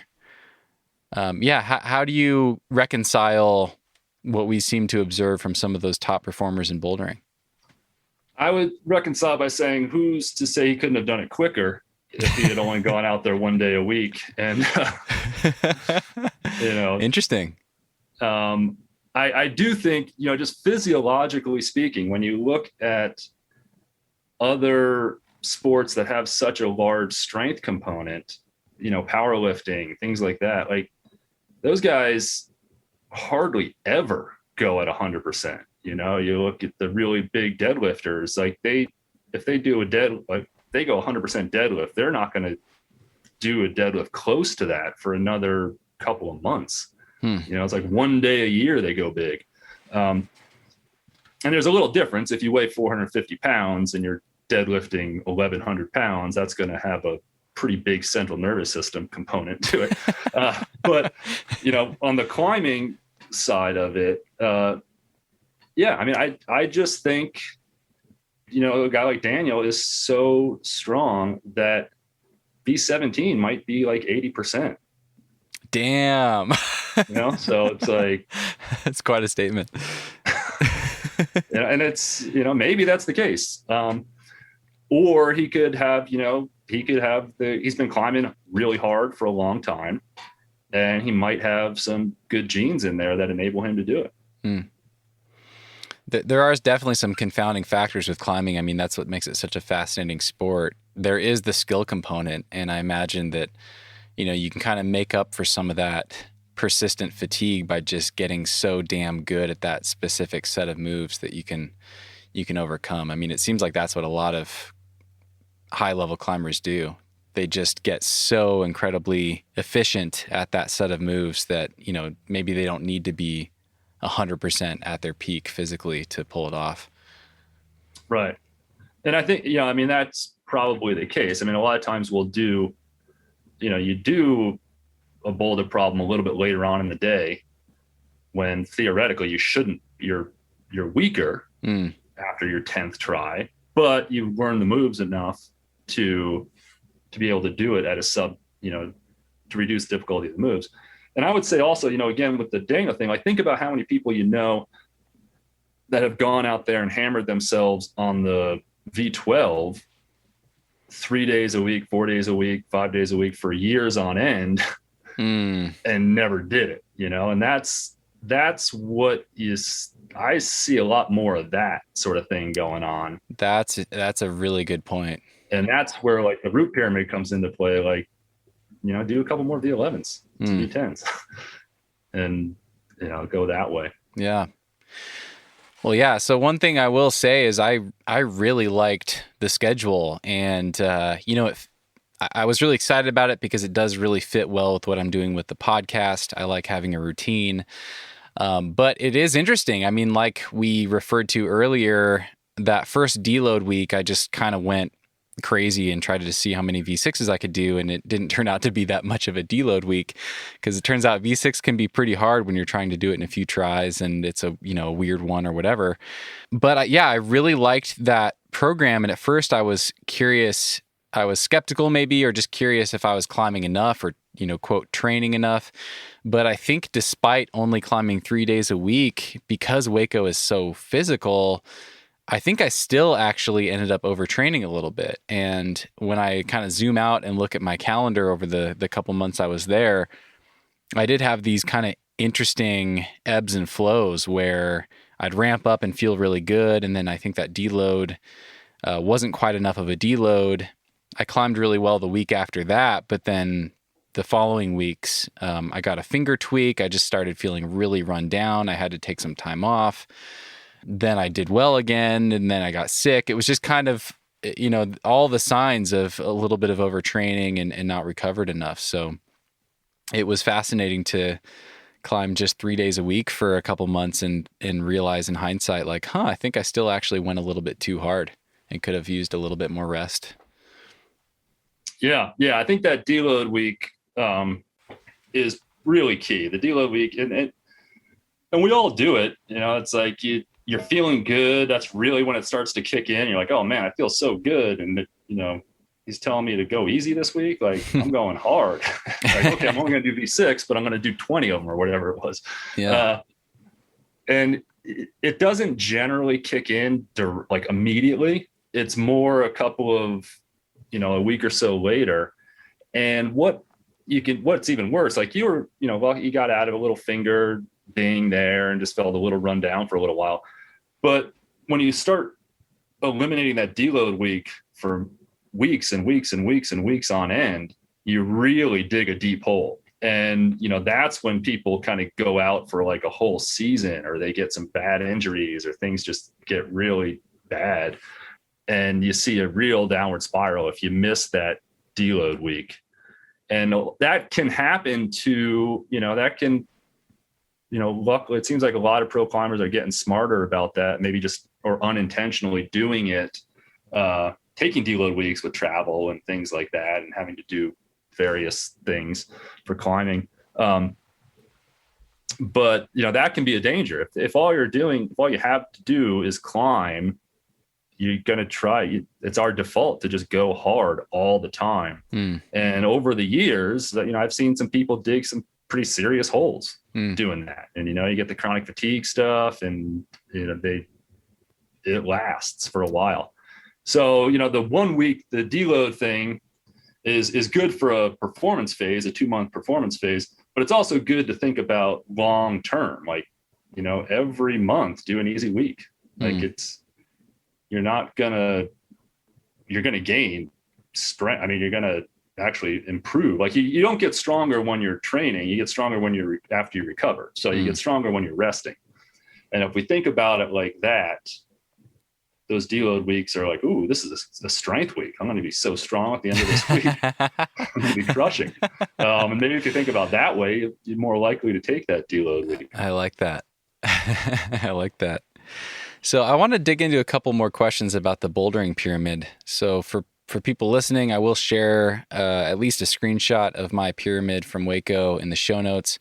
I ended up finishing the V10 pyramid and making some progress on the V11 pyramid, but I'd love to hear, I guess, a couple things. First off, it's interesting that you kind of build your pyramid that's really like an exponential shape. So for at least what we did, and you mentioned this earlier, but 1 V10 at the top of the pyramid is how we started out, and then 2 V9s, 4 V8s, 8 V7s, and 16 V6s.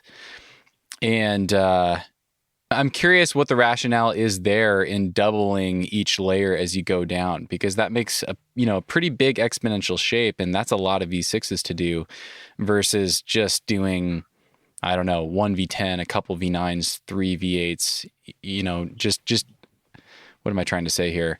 I'm curious what the rationale is on the exponential pyramid and doing twice as many of each subsequent grade.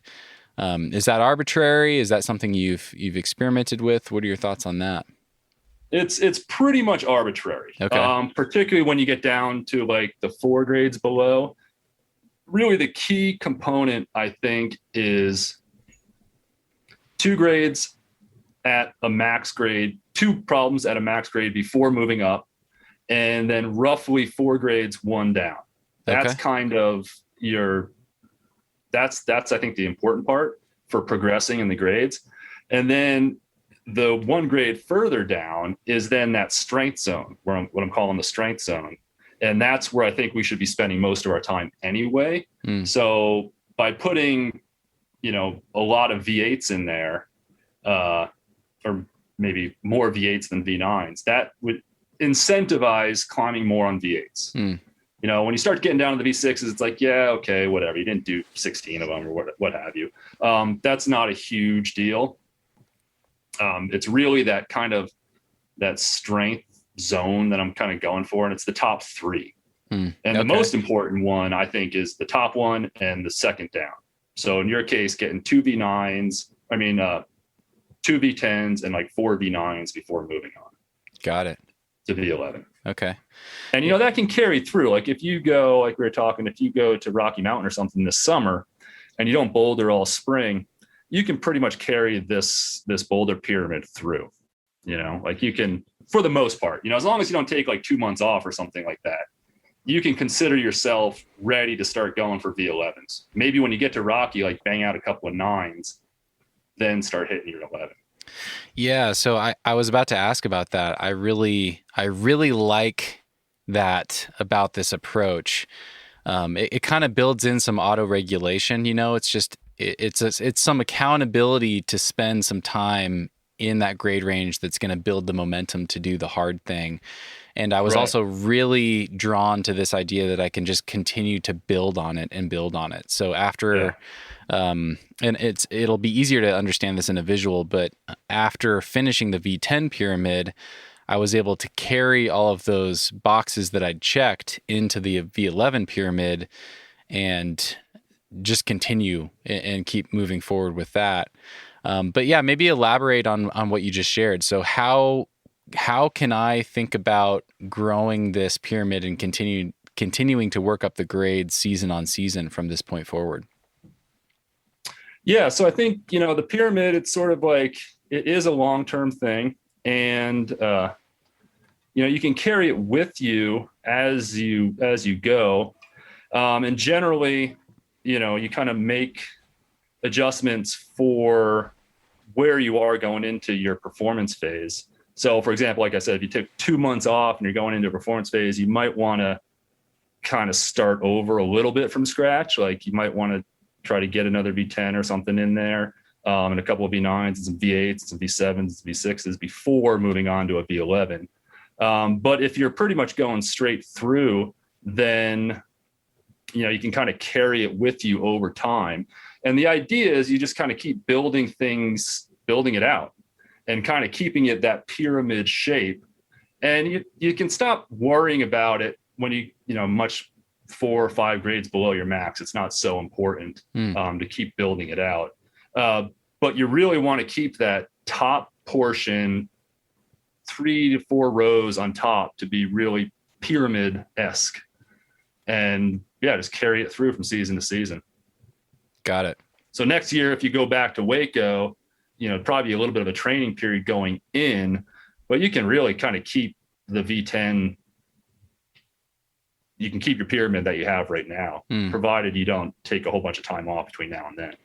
Yeah, so you and I had a call a few weeks ago, and what we talked about doing, I'm planning on just sport climbing for the next couple months, and then maybe doing a training cycle in June, leading up to some time in Rocky Mountain and bouldering again.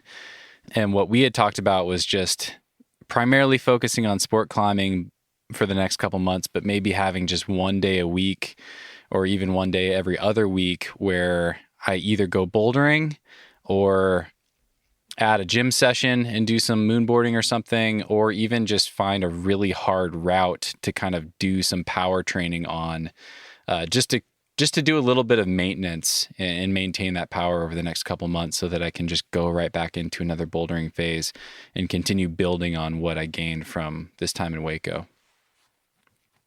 Yeah, so I think that's important. I like the choice of words there is power, maintaining the power as opposed to necessarily strength. And you can maintain power. The difference is kind of like the power, when you think about it with climbing, it's a speed component. So we also think about contact strength, the ability to recruit all the proper muscle fibers in your body to do a particular move. It's more of a coordination thing, power is. Then you need the strength to have the high power, but the power is more of a coordination thing. And you can keep that with one day a week, and it requires, doing hard moves. So either, a shortish, you don't want to go too deep. So you go shorter, high intensity, woody session, moonboard session, or, the traditional way has been to get on a route that's, hard and bouldery for you and kind of bolt to bolt it. Or go bouldering if you have that option, spend a day bouldering. And, if you're going bouldering, like I would suggest again, it's that 80% zone. Like if you go bouldering, look for V8s. If you're climbing on a moonboard, go for about 2 grades below your max and try to get some volume in on those one day a week. And you should maintain that snap. And you should pretty quickly be able to, well, one, re-up it when bouldering comes around, but 2, for routes, you need that in some cases. Mm-hmm. You need to be bouldering fairly hard, particularly when you start getting up into the, the 514s. Mm-hmm. So yeah, this is an interesting topic. I had asked you at the start of my bouldering season in Hueco whether or not I should put any effort into maintaining my endurance over the course of the couple months there. I was thinking, should I do like an aerobic endurance session once per week, do any like repeaters on the hangboard, or find easy boulders to do laps on, or even try to find a way to go sport climbing. And you discourage that. I'd love to hear how you think about that these days. It sounds like we had talked about these kind of two schools of thought and how you've kind of shifted your thinking away from maintaining aerobic capacity while focusing on strength and power. Can you elaborate on that? Yeah, so I think you have two different situations. So one, when you go into a sport climbing performance phase, you want to maintain that power. So you want to keep that power somehow, and you're going to lose that because sport climbing just involves generally less of that power. You're going to be able to maintain a lot of your basic strengths like finger strength and stuff because the holds are going to be still fairly small. But when you go in reverse, when you go on a bouldering trip, whenever you work on, well, let's take the extreme, like an aerobic capacity type thing. Like when I say aerobic capacity, I mean like a long duration, 5-minute on the wall type thing. That's going to slow you down. That's going to convince your muscles to fire less quickly, to recruit less. You're going to slow your body down. And that's why I discourage that type of training. Now, an anaerobic capacity day you could do, but that would be more like that was basically your volume day. So your Wednesdays were kind of an anaerobic capacity day. And that is necessary, particularly in a place like Hueco, where you kind of need a little bit of that. You need a little bit of fitness because the problems are reasonably long. So I would discourage the full on, that root fitness where you can kind of like hit a jug and get it all back and shake out. It's going to basically slow you down.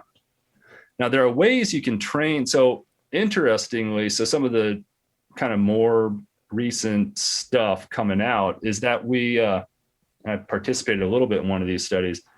When we're doing really hard moves, we're a lot aerobic. So we are actually using our aerobic system way more doing hard bouldering moves than we used to think. But it's I contend that it's a slightly different form. We use it a different way. And it's not that long duration, 5 minutes on the wall at a low pace. It's more like doing, I think the best way to train that style is to do like a moonboard problem on the minute for 10 minutes. Okay. So you could train your aerobic system. And what that's doing is the aerobic system is producing, phosphagen, creatine. So we're actually using that to do these hard moves more so than we used to think. And so what you could do a day like that in a place like Hueco, where you'd find something like maybe a V4 that's kind of shortish, a couple of hard moves, and you don't top it out, and just do 4 or 5 moves on the minute for 10 minutes. That would be a way to incorporate that. But really, the gain for that is going to be with your bouldering just as much as it is with your sport climbing. And I think what I'm discouraging is really trying to maintain that root fitness while you're bouldering. Yeah. Because it will kind of slow you down. Got it.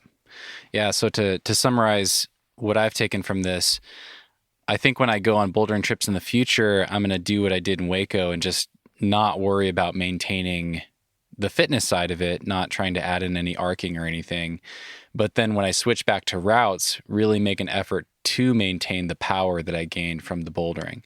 And what's been really cool, I've been in St. George now for a couple weeks. I've been really pleasantly surprised with my fitness, actually. And I think just bouldering in Hueco in particular, there's a lot of kind of power endurance-y steep boulders there. And without even really meaning to, I think I maintained a lot of my fitness. And, I noticed the first couple of days sport climbing again, it was more just having to remind myself how to flow and relax and be efficient, but my pump and fitness were actually pretty good. And I'm pretty pleasantly surprised with how much maintained from just bouldering. So yeah, it's pretty cool. So you're pretty cool. Yeah. And I think a lot of that is kind of probably the anaerobic capacity from the bouldering. And also maybe you've gotten stronger. Your climbing strength has increased. So then a route is going to be a lower percentage of your a move on a route is going to be a lower percentage of your maximum. So it's, if you're able to get that relaxation part of it dialed in again, you'll find that you'll feel as though you're more fit, but basically you're just climbing at a lower percentage of your maximum than you used to be on that same type of route, on that same difficulty of move. Yeah.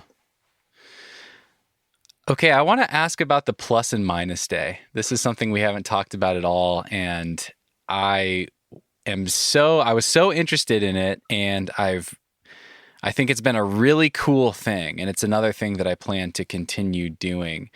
This is something that you told me about in our first conversation leading up to, starting out in Hueco. And basically every single day that I climbed, I made notes about what I climbed.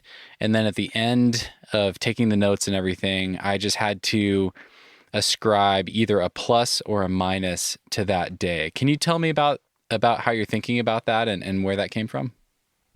Yeah. So the plus minus system, the idea behind that is it forces you to not rationalize, why you had a bad day or something like that. Or, you're like, oh, I felt great, but I didn't do anything that I wanted to do. And, that's okay. Well, that's not a plus day. If you didn't do anything you wanted to do, it's not going to be a plus day.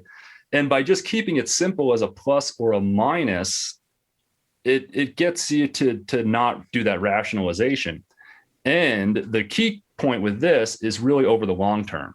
So if you do plus minuses every time you train, every time you go climbing, you can then look back over a year and you can see where, oh, look, I had 5 pluses in a row, then I had 4 minuses in a row. Oh, look, I had this stressful, heinous 2 weeks of work and I had all these minus days in there, and then I had minus days for like a month after that.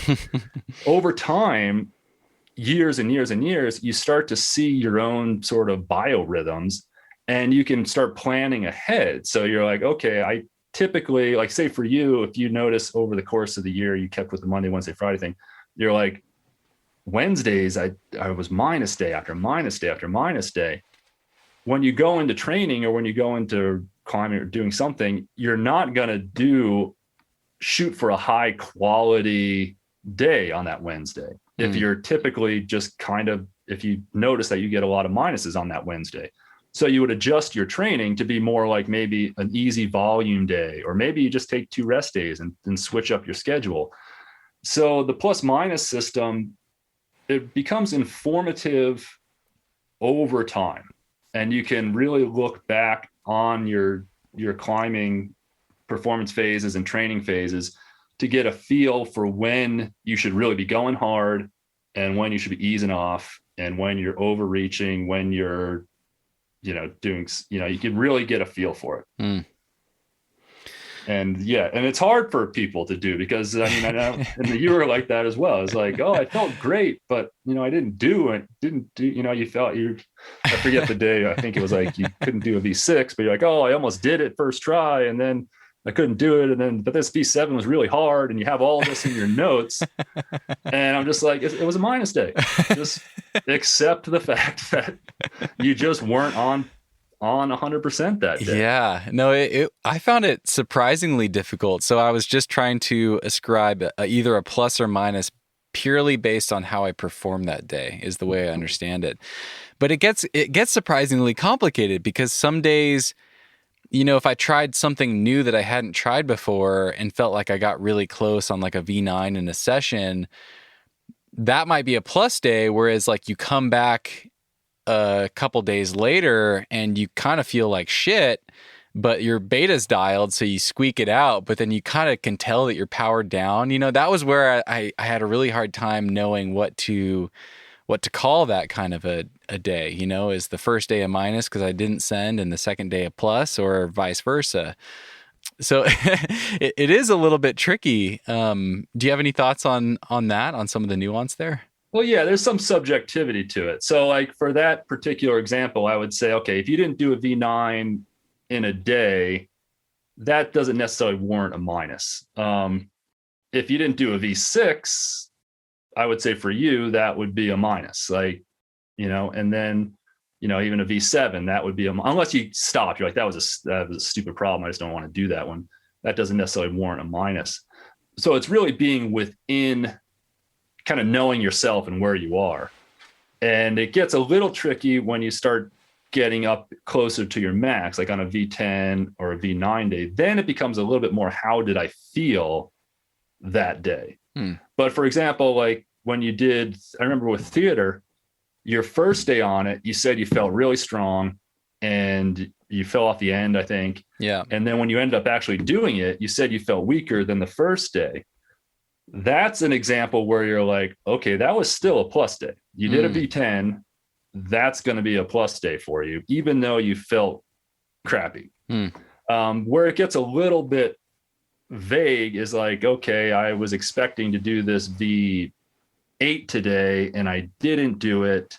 Is that a plus or a minus? And then you kind of have to dig into your psyche and decide what it was. Yeah. And kind of know where you are. You have to be okay with being like, okay, maybe I'm not climbing V8 in a day. That's okay. It can still be a plus day.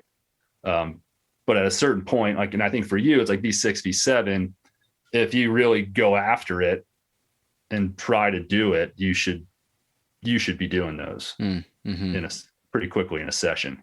And that if you don't, that warrants a minus for whatever reason. Yeah. Yeah. So for people listening, I think I'll share the calendar, like I said, but I would put a plus or minus, and I ended up just color coding my plus days as green on the calendar and my minus days as red. And it really is just amazingly helpful to look back at this like 10 weeks of training and see the colors and see these patterns, like I know rationally that the deload is important, but it is amazingly hard to take a deload seriously, especially when you're only climbing 3 days a week and you're in somewhere, you're in a place like Hueco with all these amazing climbs to do. But looking at the patterns, I'm like, damn, I really paid for that. And I can see all those reds. I can see some greens like in the week after that, because I think I peaked up my fitness a little bit, ran around like a crazy man just trying to climb all these things, and then climbed really well for a week, but then paid for it. And I think the next 2 or 3 weeks had a lot of reds. And just as far as that goes, I think it's really helpful to help internalize that message of like, okay, I need to take these deloads seriously, because I can see it. I can see how I paid for it later on. So yeah, it's a really cool, simple thing, but like I said, I think I plan to continue doing it over the long haul. I think it's a really cool trick. Yeah. I tell everybody, I advise doing that. And particularly when you start getting into, like, if you were to do a proper training cycle where you're probably going to be climbing more than 3 days a week, and you're going to have rough weeks, it's good to know when to expect those globally. Like you start to realize like, oh, okay, if I do whatever 3 hangboard workouts in a week, I'm going to be climbing like shit on the board for that next week. And you see 3 pluses on your hangboard days. And then the next week you're supposed to be on the board and you see 3 minuses or 4 minuses, whatever. Then, later on going into that cycle again, what you would expect on that minus week is you would maybe do more volume on easier problems. So you would adjust your training based on your pluses and minuses and how you personally function. So it might be different for some people. Some people might, have 3 solid weeks of pluses and then 4 solid weeks of minuses. So it depends. Some people might have a plus day, then the second day on, or might have a minus day, then the second day on, they're a plus. And there's a case to be made for that. So it's just kind of getting to know how your body recovers.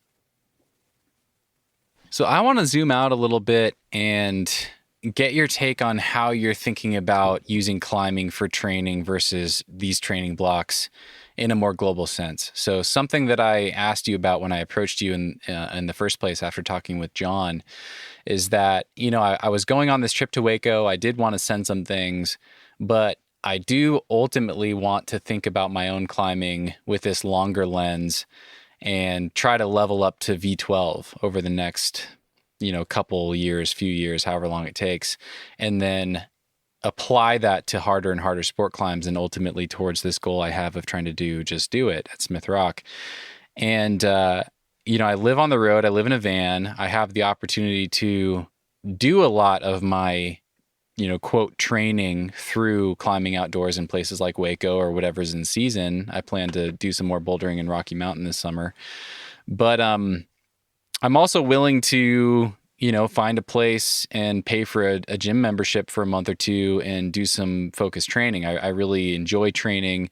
It's been a while since I've done a training block, and yeah, that's something I'm interested in as well. So, given all of your experience with training for yourself, the people that you've worked with, and then also this observation of all these really strong climbers that you've observed over the years, the boulders in the 90s like Fred, that probably didn't do these training cycles. How are you thinking about the balance of those things now, and maybe what would be ideal for me, with this longer approach towards these bigger goals that I have? Yeah. So again, a few things with that. One is we tend to think that people, oh, they just go climbing, like they do, but because they're climbing so hard, they're unintentionally varying the intensity of their climbing. And by that, that's the example of, like if Daniel shows up in Little Cottonwood, like he doesn't have too many V17s to go and run around on. He's got, he just did a new V11 up there the other day. That was a project. And it's like, it's probably his second stage warm up. So what I'm trying to do with climbing is take what these elite climbers and boulderers are doing unintentionally and make it intentional. So that's kind of how I structure that. And I think it's really the two main components there are your in a couple of day max, and then your 2 grades down. I think those are your two areas where you want to kind of start your foundation. So if you think about your training week, your two variables are volume and intensity. So you can have a day in a training week where you would maybe do, and I at a gym, it's hard. This is hard to sometimes do on a gym. It works a lot better on the boards. Pick any board you want. Well, yeah. And that's actually what I meant, like find a gym that has a moon board and just do a cycle that's a little more similar to what John was describing. Yeah. When I talked with him. Yeah. So you want to do that on a board. It doesn't have to be a moon board. It's just the thing with the board is that it's not that many moves. It's a really consistent style. The holds are really similar. So, and I like the moon board for this reason in particular, is that even if you're on something that's easy for you, you still, just the way the holds work, you still have to use the same core tension, the same contact strength, the same pull, just brute pull force strength as you would on something that's really hard for you. So that makes it real easy to manipulate your intensity variable in your climbing. So you can get yourself, let's say you go onto the board and you're doing let's just keep the number simple, like a V10 as your max in a day. Now your V8s on the moon board, that's your strength zone. And then you're going to be doing your volume on like V6s and V7s. So that's your basic sort of platform there. That's your table, I guess. And then you work from there on different workouts. So for example, one workout would be a strength workout where you might do, if your max is V10, you might do warm up, do a V9, try a V9, try 2 V10s and then a V9. That's a good strength day. And the idea at the end of that day is you probably didn't do either the V10s, you hopefully did the V9s. And then next time you go in, you're going to try those two V9s or two different V9s, and then maybe do one of the V10s. And you're slowly building your pyramid up so that eventually your top of your pyramid now on the board is like V11, or maybe in John's case, V12. And you've got this nicely formed pyramid below it that you've been building on top of. And that would be a strength day. Or you might choose to do a volume day, which might be like 5 V6s, 5 V7s, and 5 V6s. So there you're still functioning at a strength level, because on the board, a V6 is going to require contact strength, body tension, all that stuff, little snappiness. So you're still training strength, but you're training a different, more of a volume style strength. So you might pair that volume day at the beginning of that volume day, that might be your hangboard day. So you might hang at the beginning of that volume day and then go and do your volume. And then that is your strength day. Whereas on your max bouldering day, you wouldn't want to hang right before that, because that's going to affect your maximum bouldering. And you also wouldn't want to do that maximum bouldering immediately after a hang day. So that's kind of, I guess that's sort of where I would go with that. And then, you have your different workouts all based on changing your volume and intensity levels. So you might do on the minutes on V4. At the end of every day, you might do 10 minutes of on the minutes on a V4. And so you do a V4, the same V4 can be every minute for 10 minutes. And that's going to train that aerobic capacity, the bouldering style of aerobic capacity. And then, you might do an anaerobic capacity day. I wouldn't recommend this so much for bouldering, but for route climbing, which would be an up, down, up on the board. So that would be something you'd have to drop at least 2, if not, depending on the person, down to 4 grades below your max. So it's a way of structuring this whole quantification idea, is a way of structuring quantifying climbing so you can adjust the variables appropriately, instead of saying, okay, pick 3 problems that you can flash and do that for the day. Like, what is a flash grade relative to your maximum grade? Some people might flash what they can do as a max. Other people like me suck at flashing stuff. So it's like, my flash grade drops me way down, and I'd be training at a suboptimal level if I took that, just do a flash grade, or, go in and do a problem that, is kind of hard for you, but, you can do, is sort of traditionally been the way I, would explain that. Whereas now I would say a problem that's kind of hard for you that you can do is going to be a problem 2 grades below your max. So if you can't do the workout that's 5 problems at 3 grades below max, 5 problems at 2 grades below max, 5 problems at 3 grades below max, you've estimated your max at too high a level. So you then need to bump that down. So if you tested it on a moon board, you might have gotten lucky and gotten one that fit you. It's like, maybe you're tall and it's a big jump move. You're like, I just did an 8A. And then you go and try to do a workout that's like 5 7B pluses, 5 7Cs, and 5 7B pluses, and you can't do any of them. That's an example of where, you're not climbing 8A on the board. Okay. Do that workout. Got it.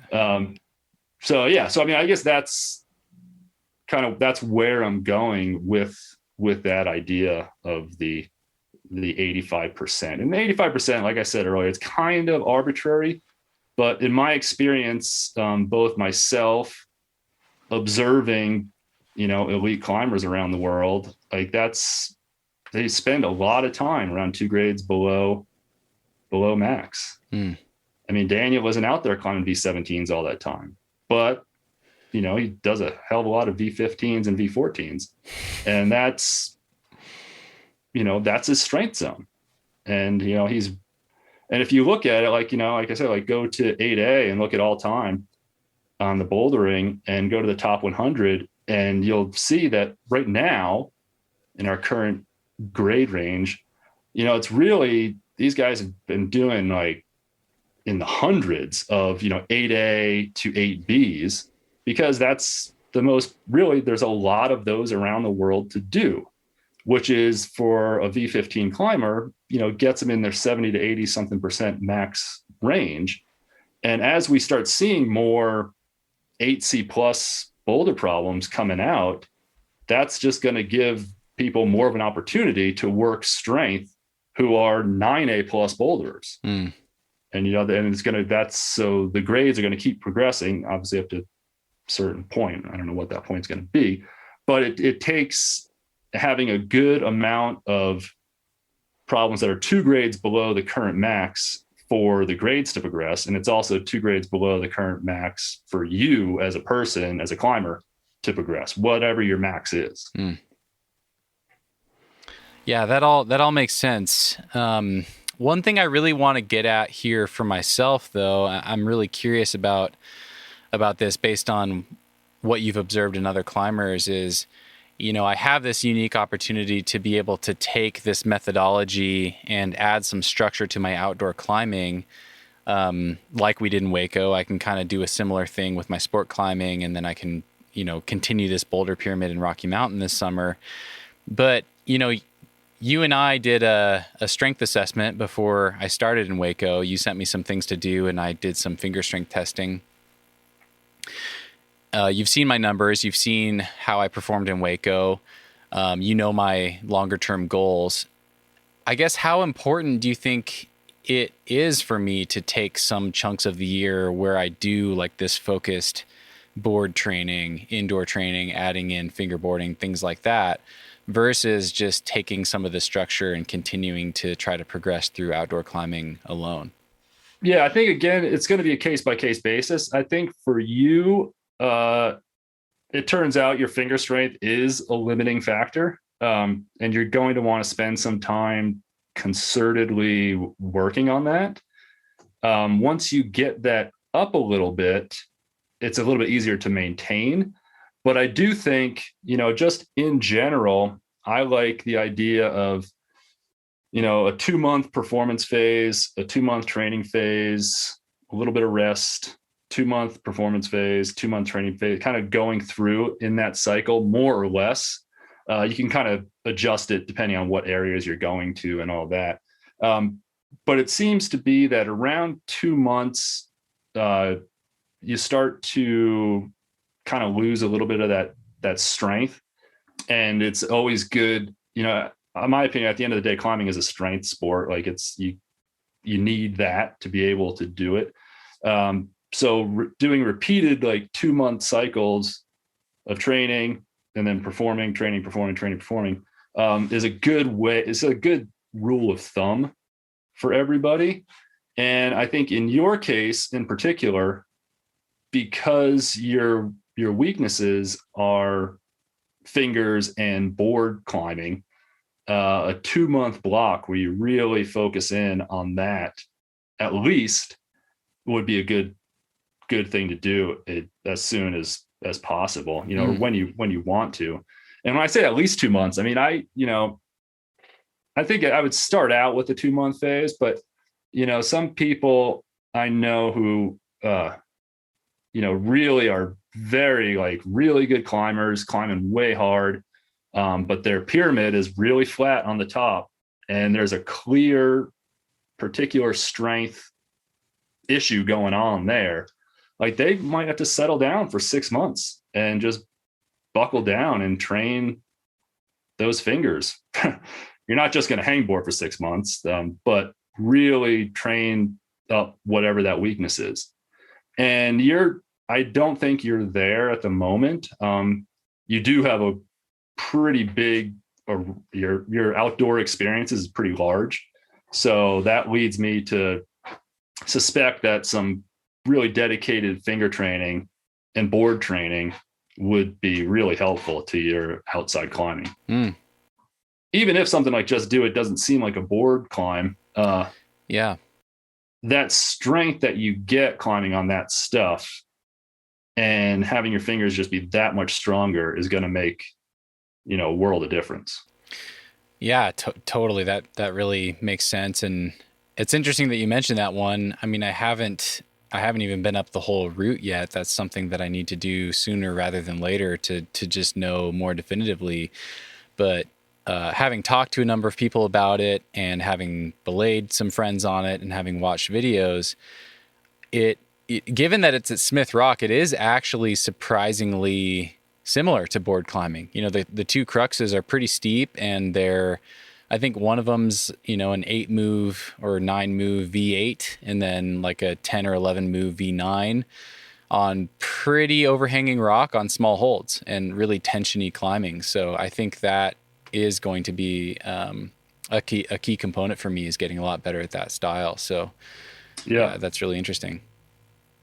And that, I mean, you could, just taking that as a nice example for like a board session, like something to do, I would recommend like timing how long it takes people to climb that 11 move section, and then do an up, down, up on a moon board that mimics that time, and then increase the difficulty of the up, down, up as you go.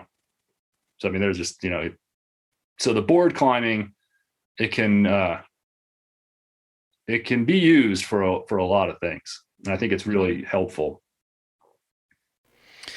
Well, cool. I think that's probably the primary conversation point for next time. I've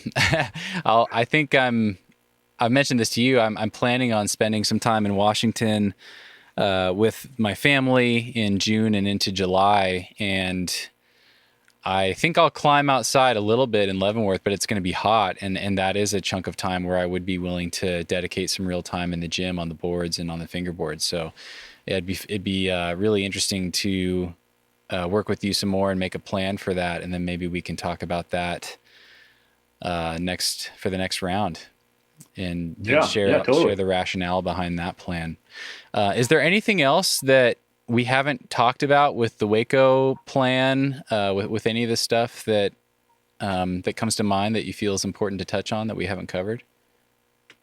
No, I think we did the rounds. It's I think. I mean, as far as I can think of everything. Yeah, okay. I think we covered all the important stuff with the Hueco trip. If people are curious, feel free to send us questions, and we can tackle those for the next round and add any clarification if needed.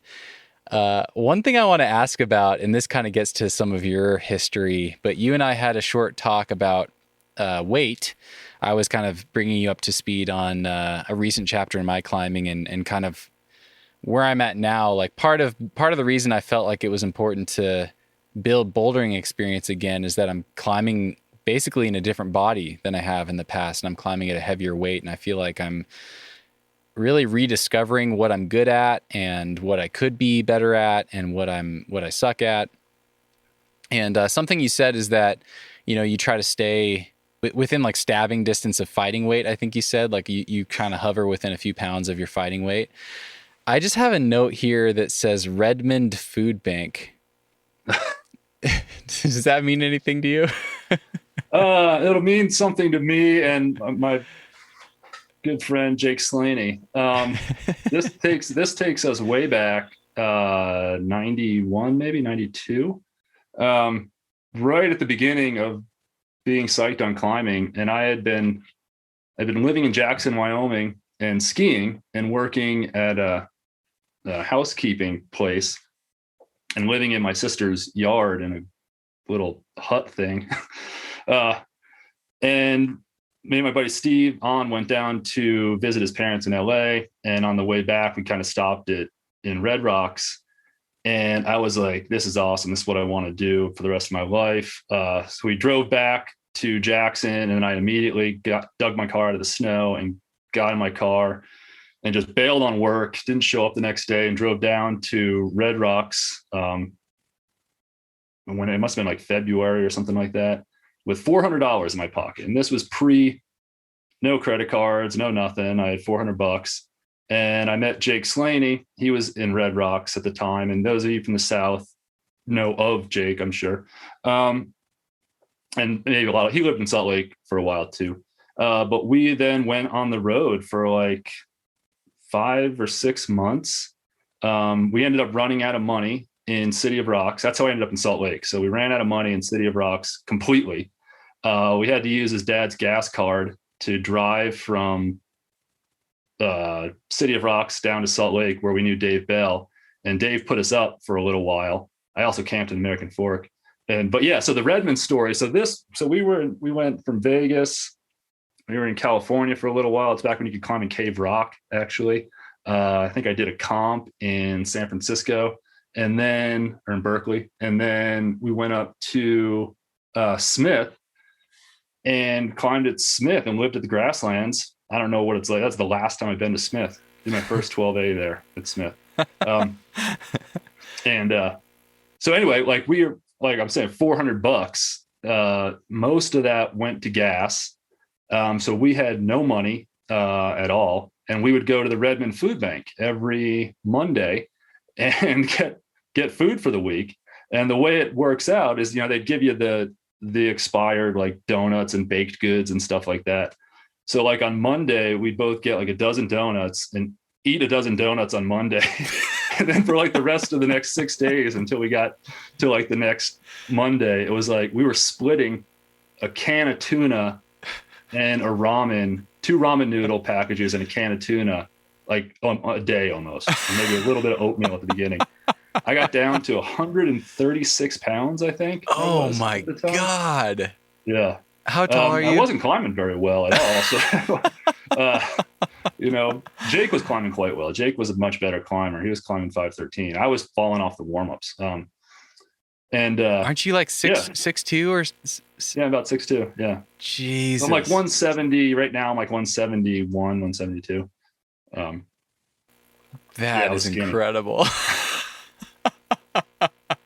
Then we moved. Yeah, we ended up in Salt Lake, and let's see. I got a job at a restaurant, and I just remember eating like off the tables, like people's bread and like their leftover dessert, and I'd just be sitting in the back. They had like a soda machine, and you could get as much Coke as you wanted to, and just pounding that. I think I gained like 30 pounds in like a week.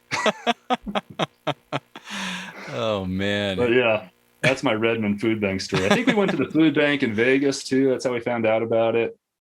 We hit up. Oh, there's one in Idaho too.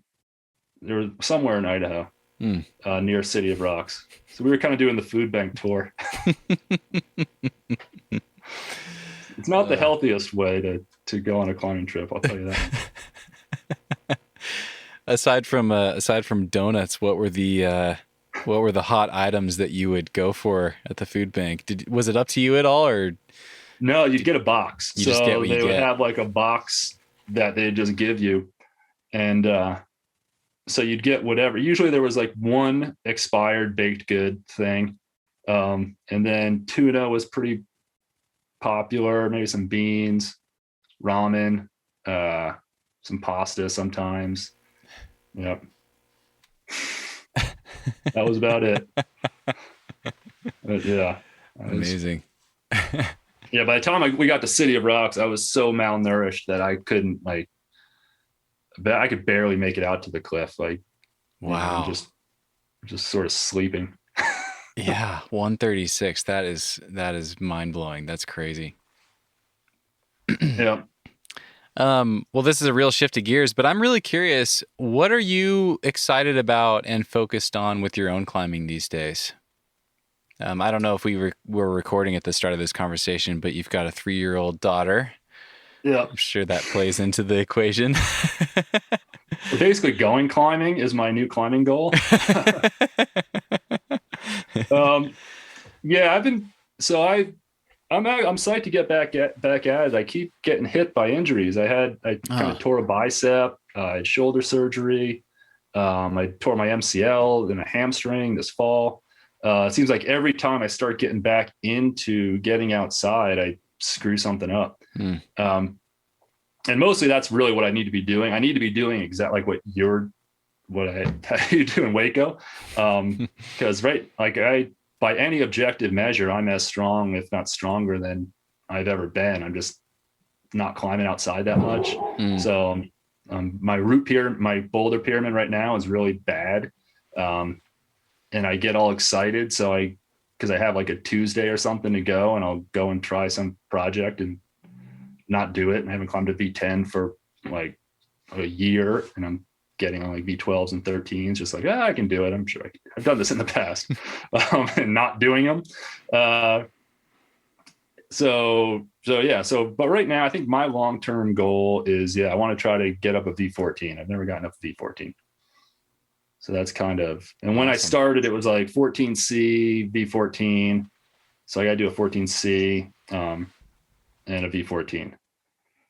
I'm waiting until I hit 50. That way I can, make the headlines. My old man strength going on.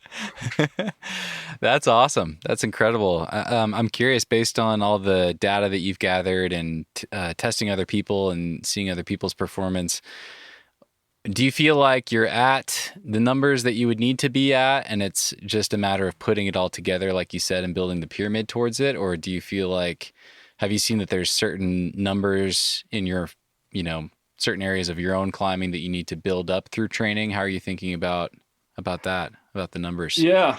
I think for me, it is really all about just getting that pyramid going again. I mean, if I look at my all-time pyramid, I think it works well for V14. But just the past 3 years have been so hit or miss. I've been able to bang out, I've been going to Font every year and usually getting 8A and a couple of 7C pluses out of that.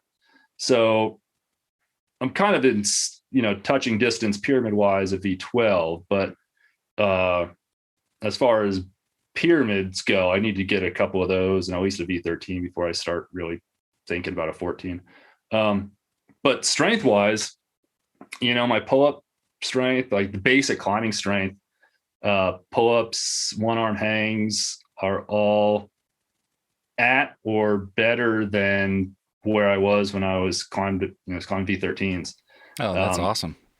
And, like even heavy stuff like deadlifting, I actually improved my squats this winter. Not that it's going to really help my climbing, but I've gotten better at that. I've gotten better at bench pressing.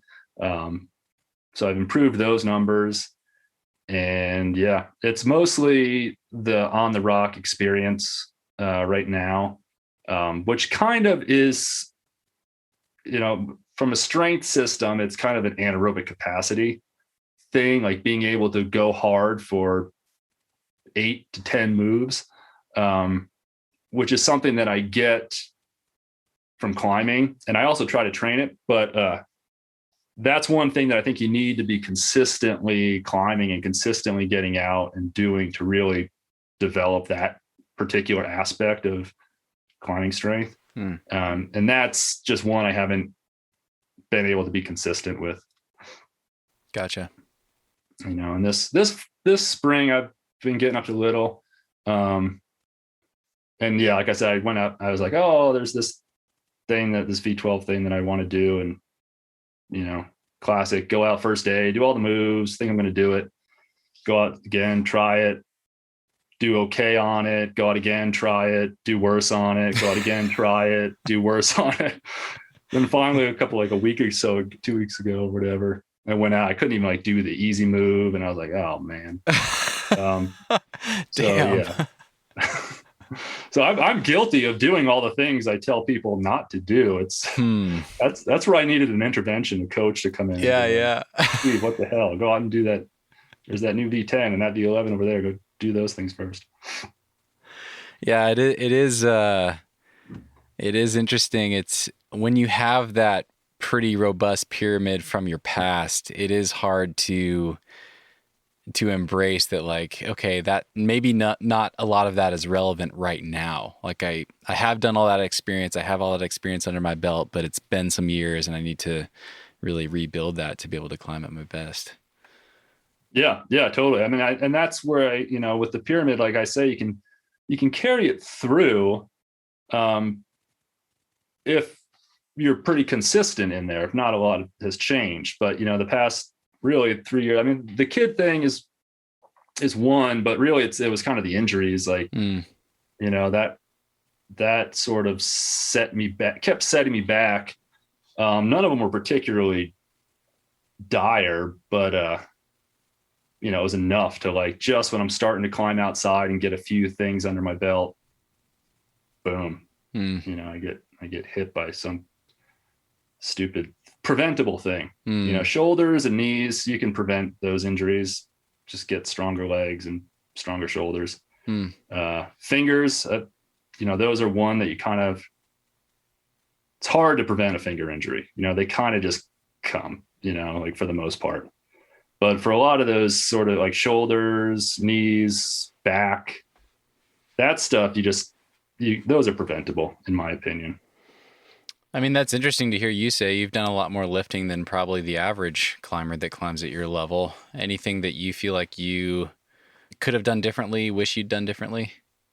I don't know. I think I was pretty good. Like I was talking earlier, when I blew that finger up in the valley, that was, I don't know, I was early 30s, I think. That I got way into lifting weights in that time, and kettlebells and things like that, just because it was something to do. I also got into biking, but it was something I could do and go full on with.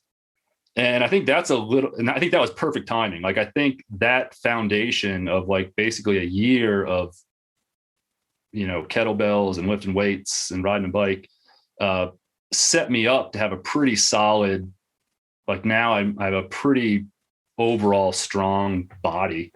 And I think that would be my advice to anybody. If you're in your 20s, like, just go climbing, do your thing, train for climbing.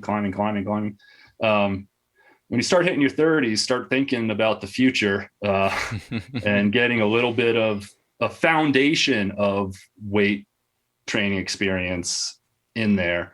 You might not need it now, but when you if you hit your 40s without any of it, then it's going to be a rough go. And I made it to 40. When did I blow up my bicep? That was like 47 or something like that. So, and then I feel like I'm pretty much back. So nice. And I credit glad to hear it. I think it was that starting to really get into lifting weights. And, some people put on a lot of weight when they lift weights. I don't. I guess I'm fortunate for climbing that way. You have to be kind of smart about it too. But yeah, if you're one of those folks that does put on a lot of weight, you don't need to lift weights. Maybe your body is already pretty strong and you don't really need that foundation moving on. But if you're, tall and skinny going into it, it's like, it might be good to, I guess I would have done more push pressing if I was, going back to my younger self. Okay. Push pressing is prevent the kind of a good thing. one. Yeah. Like shoulders. And you think about it with shoulders, like if you put on a pound of muscle on both, like a half a pound of muscle on either shoulder, on the front of your shoulders, like that is a huge, take a half pound steak and stick it on the front of your shoulder to see how much muscle that actually is. If you could do that, you're not going to be able to do that. But if you could even do that super maximum amount of muscle gain, like it's going to be so beneficial just in your immediate climbing strength, but even long-term, and the detriment of an extra pound on your shoulders isn't going to do any damage at all. Like it's only going to help. And, gaining weight, like I said, some people will, that's their genetics, or maybe it's their history of training. But a lot of people can afford to gain a few pounds, and I think it would be helpful. And it's not the easiest thing in the world to do. Like when I did my MCL this fall, I was like, okay, that's it. I'm going to gain weight. I'm going to get up to 180. I got to get bigger legs and stuff. And I tried, and I got up to like 176, and then started climbing and went back down to 173. And it's like, oh, okay, well, here we go. I was eating all this protein and stuff, and I just couldn't hit 180. Even though I was trying. Yeah, that's interesting. It's, it's funny. I've always thought of myself as an easy gainer. And I think to some extent I am. I think I'm more gifted for hypertrophy than for just raw neurological strength. But I think a big part of that was just assuming for a long time that my body's natural set point was lower than it actually was. So anytime I would eat a little bit of extra food or do any weightlifting, I would just gain muscle mass. But in the last year, I've kind of made a shift and really just made a point to try to embrace my body type.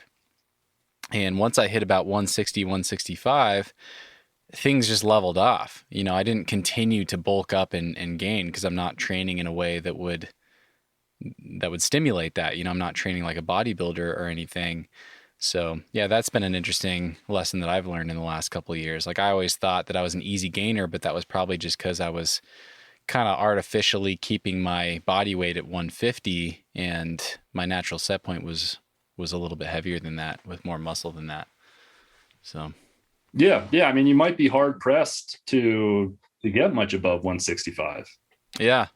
Like which is kind of it's like, okay, that's where I am. And then, you work with that and it's kind of, you're probably a lot stronger in a lot of ways at 165 than at 150. Oh yeah, for sure. And my fingers are still catching up a little bit, but I've talked about this already on the show. I've been blown away at how far they've come in compensating for that difference in the last year or two. I never thought that I could feel as strong on my fingers at this kind of a body weight as I do now. And it makes me really excited about the future for sure. Yeah. But yeah, we'll see. Training cycle ahead with some moonboarding and some hangboarding, and we'll see what can happen. Yeah. It'll be good. We can put some of this to action. Yeah. Well, thanks so much, Steve. This has been super fun. I've been looking forward to it for a while, and I've really, really appreciated our conversations, all the emailing back and forth during that time in Hueco. Yeah, it really helped me a lot. It was really fun to experiment with, bringing this mindful and focused training attitude or focus into just climbing outside and seeing where that took me. And I really enjoyed it. And I think it helped my climbing a lot. And I have you to thank for that. So thanks for all the help and thanks for the time today. And I look forward to the next round. Yeah, me too. Cool. It's been fun. Yeah. I guess there's something I always ask people that I almost missed over here, but or that I almost skipped over. But is there something that you've been feeling especially grateful for lately? That's something I like to ask everybody. Let me think about that one. Yeah. Putting you on the spot. Yeah. I'm grateful that I haven't gotten injured in the past couple of weeks.